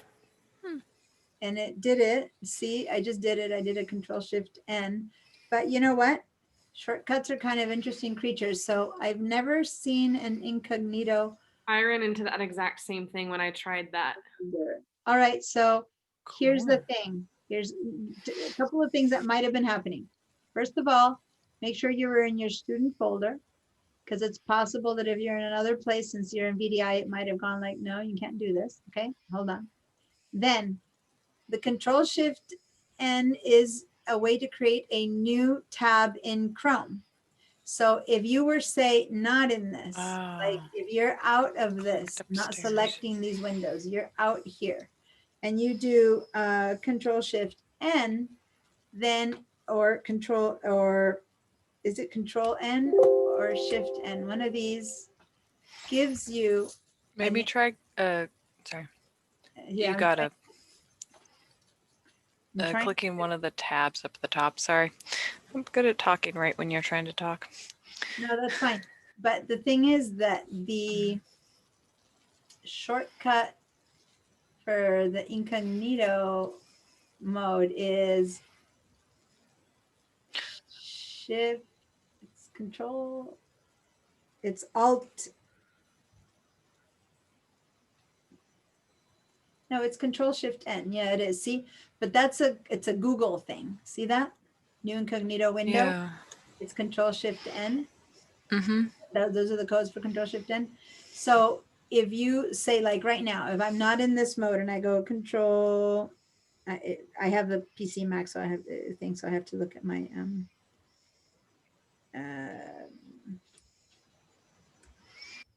there you go. So I tried that and say how I go into incognito mode, which is what a couple of you guys had happen to you. That's because it's responding to the fact that you're in Google. So you need to make sure that you are in actually your in this thing, and that you are in your student folder, and that you are right here in your component, and you're like, these are active and you're not moving around in anything else. If so, and you're clicking in this area where things happen, then if you do Control-Shift, and the folder appears just fine. See that? But it's just that the same shortcut means one thing to Google and one thing to Windows. So we're inside of Google accessing Windows, so it's a bit confusing. And normally in Google, you're in Google, but here we're trying to have this computer act as if it's in Windows. So you need to be in the Windows portion of it, which is to be in here inside of the Windows Explorer. This is called the Windows Explorer, this portion. And the Windows Explorer is where the Control-Shift-N gives you a new window. But thanks for pointing that out, Ray, because that is something that would give you a Google thing. So did you try that again? Did it work this time? Everyone who tried it before, Stacy said she tried it, Ray? I maximized my Comp 101 screen and I still get the incognito. Yeah, I'm still running into incognito as well, even after selecting a Windows Explorer specifically. Oregon for me, I don't know at this point, because see, the thing is that I didn't even want to say share your screen, because we already see the window that pops up, and I can't sharing your screen. I can't see your keyboard. So right. You know what I mean? Sometimes when I hover over someone, I see what they're doing to make it happen. All I'm going to say is, do you normally have a Windows computer, Stacy or Ray, or do you have a Mac or a PC? I would say I use both pretty equivalently. I use Windows 10 at work and a Mac at home. Okay, so here's the thing. When you're not on VDI and you're just in a Windows Explorer mode, go ahead and try the Control-Shift-N and see if it works, because then you won't have Google in the way to try to use the shortcut for itself. Okay, and then tell me if it works. And Ray, what kind of computer do you normally use? Windows PC. Okay, so again, when you're outside of the VDI mode, it should work. Inside of the VDI mode, you're competing which one is going to take the shortcut. Is it going to take it? Is Google going to take it or Windows going to take it? So in your case, just do right click, new folder, you know, Right. and ignore it. But it's but in the regular Windows, it does work. Okay. But thanks for trying it, because you don't learn a shortcut unless you try it, right? And in this case, we learned that it doesn't seem to always work. All right, so how do you make a screenshot, right? And the screenshot that you need to then submit in Canvas. All right, so one way to do it is go down to this little type to search and then write snip for the snipping tool, and it's going to pop up. The snipping tool will pop up. Go ahead and click on the snipping tool. Now, when the snipping tool pops up, that's true. It actually, there's a new tool called Snip and Sketch, but I've used them for so long I forget. But anyway, they work the same way. So now what we're going to do is going to make a new snip, but watch for a minute, because when I click on new, everything kind of went ghosted colors. See how it kind of ghosted it?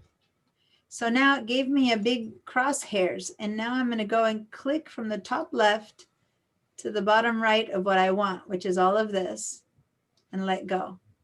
And so now I've got a little snip, a little photograph of the area. And this is a file that I need you to submit. So you need to save it. I'm going to do this all again. So you need to save this file. So I'm going to do it again, because I'm going to say no for now. I'm going to do this one more time. So you go over here, and if you don't, there you go, snipping tool, click on new, everything will go weird colored, click in front, top left, scratch, let go. Cool, now that we need to save, and that you need to upload into Canvas. So let's go ahead and save it by going File, Save, okay. File, Save, and where are you going to save this to? Remember, you're still in VDI, so where should we go here on the left? And I'm going to make this bigger so you see it. Where should we go save this for it not to disappear? Student. The student folder. So if you're only seeing this PC over here, you click on this PC, you open it up, you scroll down to your student drive, and it can just hang. It's not part of component one. It's meaning you can double click component one. I'm sorry, you don't need to put it in Access, Excel, or PowerPoint. You can just leave it loose here, or you can make a folder called Windows, but it's not important. And then here at the bottom, the file name is just capture. Go ahead and add your name to that, and add capture dash your last name. And then say save, but just be sure to be in your student drive so you can rescue it later when it's time to save it. Okay, to submit it, I mean. All right, so now you can close this little snipping tool. And here it is. I've got my little capture that I need to upgrade. Now, and this is the part where your brain's going to get a little twisty. Because, I mean, those of you who don't need VDI, you could have done it just on your own computer and you'd be fine. Let me explain. People who don't need VDI will not find an S student drive in their own computers. They just need to put all of this in their own documents or folders. Okay, I forgot to say this from the beginning. So if at home you have Windows and you have Office 2019, then you don't need to use VDI. And you just do this on your documents folder. It doesn't matter. But it's for everyone who needs VDI because they are either on a Mac or because they don't have Office 2019 or they're on a Chromebook. Then you need to do everything we've been doing. So now we need to submit this, right? But guess what? You can't just go up here and go into the Canvas, because from Canvas you can't upload from the school's computer. So you're going to have to open Google in here and go into Canvas into the Google in here. Does that make sense? Might seem a little bit complicated, but it's going to work. So is everyone following me? No. There's, Say that one more time. what's that? Can you say that one more time? Yeah, this is this part. There's a way to put this into the Google Drive file stream, but I don't want to confuse you guys because you never need to do it again. So we're going to do it. The easiest way to do this is the following. I'm going to move this down a little bit here so you can see. This belongs to a computer. You're standing in the school computer right now. This tab, VMware Horizon, is the school's computer. Your other tabs, like if I go to this tab, there's my Canvas, but this is my home computer, right? And if I try to submit or upload anything in here, the file would have to be in my home computer. So if I go to my assignment syllabus, okay, just suspend your disbelief here and pay attention. If I go to the assignment, which is submit comp folder screenshot, and I click on it, it's going to ask me to submit my screenshot, right? So I'm going to have to attach a screenshot. But how do I attach a screenshot? Well, I have to hit reply. I have to say, here's my screenshot, right? And I have to attach it. But when I attach it, why did that happen? When I attach it, it didn't let me. When I attach it, it's gonna tell me choose your file. And I'm gonna choose my file. I'll have to go into my computer to choose my file, and this is my computer. Do I have the screenshot in my computer? Where do I have that screenshot? In the school computer. Yeah, I need to basically jump into the car and drive to the school computer to retrieve my file to bring it home to put it up. This is so weird. This is the only part that's really weird about VDI is that this tab is my home. This tab is school. I happen to not need to drive from place to place, but the stuff that's here is not here. So I can't submit my assignment through this tab. I need to stay in the school to submit my assignment. And that means I need to open Canvas in my school computer, which is using this Google right here. Does that make sense a bit more now? You guys? Yes. So this is where the file is in my school computer. This other tab is my home computer, so no, don't have it there. So Tiffany, yeah? Can't I just take a screenshot using my main computer's snip? You can, but that's only if you have a Windows computer, you know, but yeah, you can bypass it that way. Okay. If you have a. But for like future projects, you were not going to be able to do that. What's that? For future projects, like turning in your Word assignment, you won't be able to take a picture of it from your Exactly. computer. This might be bypassed for this one assignment, but for the future, it won't be bypassed. In the future, you really have the assignment sitting here and there's no screenshot you can take. So even though that is a good, yay, kudos for creativity, it doesn't really show you what you're going to have to do long term. So let me show you what you're going to have to do long term, which is basically you need to open up Google Chrome. Inside of your Windows environment, that's your school computer. So I'm going to double click Google Chrome. And in this Google Chrome, we're going to go to sbcc.edu.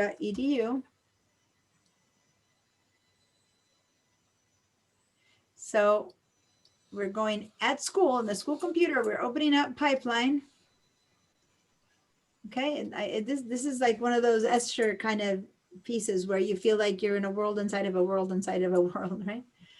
And you click on Canvas. In computer inception. Yeah, you're in a computer inception. and you click on Comp 101. And I'm going to do this again if you're getting lost, but now I'm in the same place that I am out there, only this time I'm in here in the computer. And now I can go to my assignment, which is submit comp folder screenshot. So now, if you got there, fine. If you didn't get there, I'm closing it up again to say that one more time. If you got there, go for it. But here's the thing. My assignment is in my school computer. Remember, try, if you can, to visualize that you had to get into a car, bus, walk, bicycle, whatever. Maybe you're riding your horse all the way to the school, opened up a computer in there, made an assignment in there. And then if you go home without submitting it and you try to submit it at home, your assignment is not with you. So you have to find your way all the way back to school to submit the assignment and submit it at school. And to submit it at school, we're opening the school's Google Chrome, not your own, but the one that's, make sure that you're under the tab VMware Horizon, and then go to sbcc.edu, pipeline, sign in. This thing remembers my sign in, and Canvas. And choose our class. In the future, you'll kind of stay signed in. I think, no, you don't stay signed in. And then, since this is an assignment that's due, it'll be here under the syllabus, under the due date. And there it is, next Tuesday. You're doing many times. If you stayed in class, you'll do your assignments here that are due next week. And now we're ready. We're ready to submit the comp folder assignment, upload the screenshot. Okay. So how did you reply to a post? You hit reply. Now this time we're going to create a post, only we're going to attach an assignment. So we're going to hit reply. And thanks, Will. I see you've already submitted yours. And here is mine. So say Diana's teacher, so I don't get confused with the other Diana. Diana's comp folder screenshot and attach. So I'm going to attach, choose file, and it's going into the computers Explorer, and there it is. There's my student drive, which I wouldn't have had at home. And when I click on Comp 101, there's my capture. Yay! So now I select it, I say open, it's attached, and I post my reply. And there it is. Okay, now it looks like Faye already did it and Stacy did it. Okay, you're all doing it. So very cool. Will did it. All right, now, if you are done and you've submitted and you have no other questions, you're free to go. But if you didn't submit and you have any questions, please don't leave until you submit successfully. Both Katie and I are here to help you. But if you did it successfully, then be on your way. Have a good week practicing Windows, learning about Windows, and ignoring all my emails that say, she has changed another assignment. She has changed another assignment. But if you see an assignment, an email from me that doesn't say those words, please read it because I'll be sending you important emails. I'm sure they always show up. Okay. Thank you. Have a nice evening. You're welcome. Bye, you guys. Bye. Anyone who needs to stay, if you need to stay, please stay. Please stay. If not, bye-bye. So when I try to use the snippet tool, Yeah. it's asking me to download a app from the Google Play Store. Are you on a Chromebook? No, I'm on a Windows PC. So why would it ask you to do Google? So can you share your screen then? Because now Sure. we need to know what's happening. Let me stop sharing mine. There we go. So now you're free to share yours.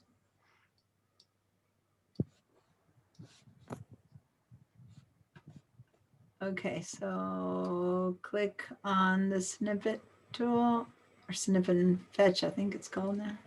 Where's that located on here? No, you need to search. So you need to Type go it to in, right?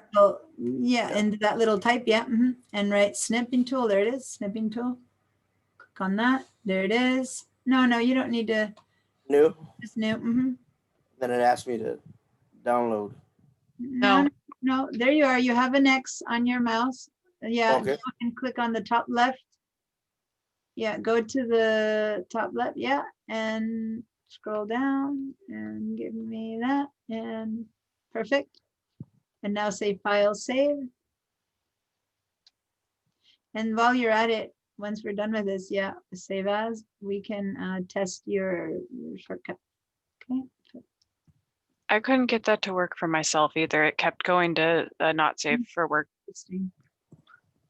or yeah, incognito. I don't know. All right, and then on the left side, Raymond or Ray, go ahead and find the S drive because you want to save it on your S drive. Yeah, over there. Scroll down, S to the drive. Get inside of your Comp 101 and save.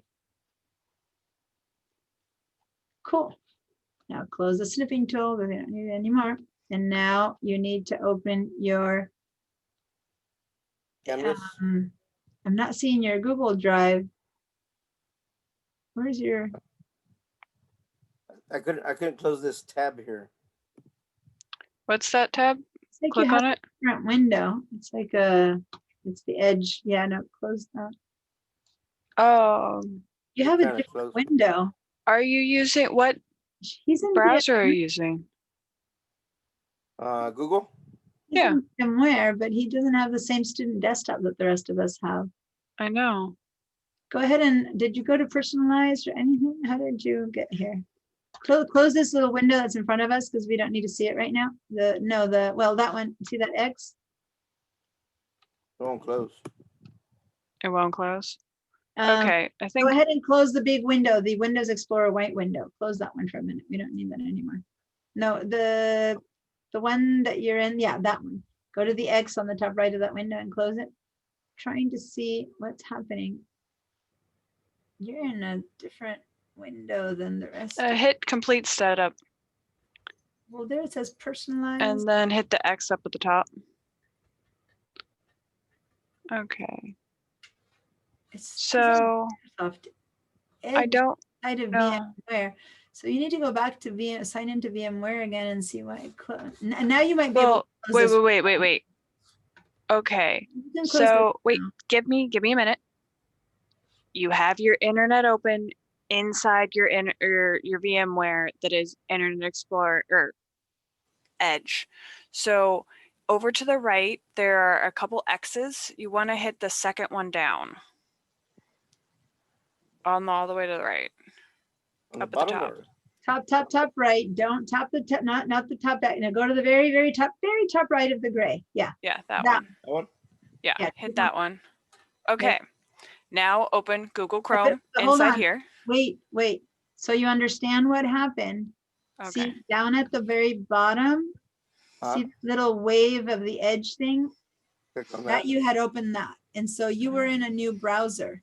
You were instead of in Chrome, you were in that browser. And so we just had you close that browser. Now go and open Google, which is that one. Yeah. Cool. And that's the one you go sbcc.edu. No, sign in or get started. Just go up to where it says Chrome welcome. Nope. At the very top. Yep. Go up to where it says Chrome. That little, yeah. Perfect. And now sbcc.edu. So you have to go, nope, yes, no. Hot, cold. Hit and return. And then pipeline. I'll let you keep going with this, Katie, while I am going to work on those assignment corrections, okay? Not corrections, on the schedule corrections. Yeah, go to Canvas. Oh yeah, it takes a minute. Fair.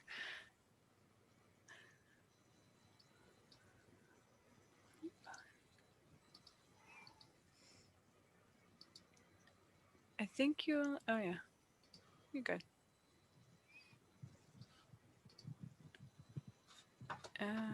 Not that far. It should be like week 2 or 3 right there. Week 2. Okay, go down. Keep going a little bit. There we go. Submit comp. Yeah, that one. And then you're going to hit reply. I think you're supposed to put your name or something here. Thank you so much. Yeah, like here's the base information. Cool. And then go down a bit. Yeah, there we go. And then it's got the attach. And then, yep, down to your S drive. It was inside call. Do I double click here or? Yeah. And then that one. Cool. Open and then hit post reply. And there we are. All right. Thank you very much. You're welcome. Yeah, I was also. Yeah. Do you have any other questions? No, thank you very much. You guys have a good one. Awesome. You're welcome. Have a good You night. as well. Bye. Take care. See you next week. Okay.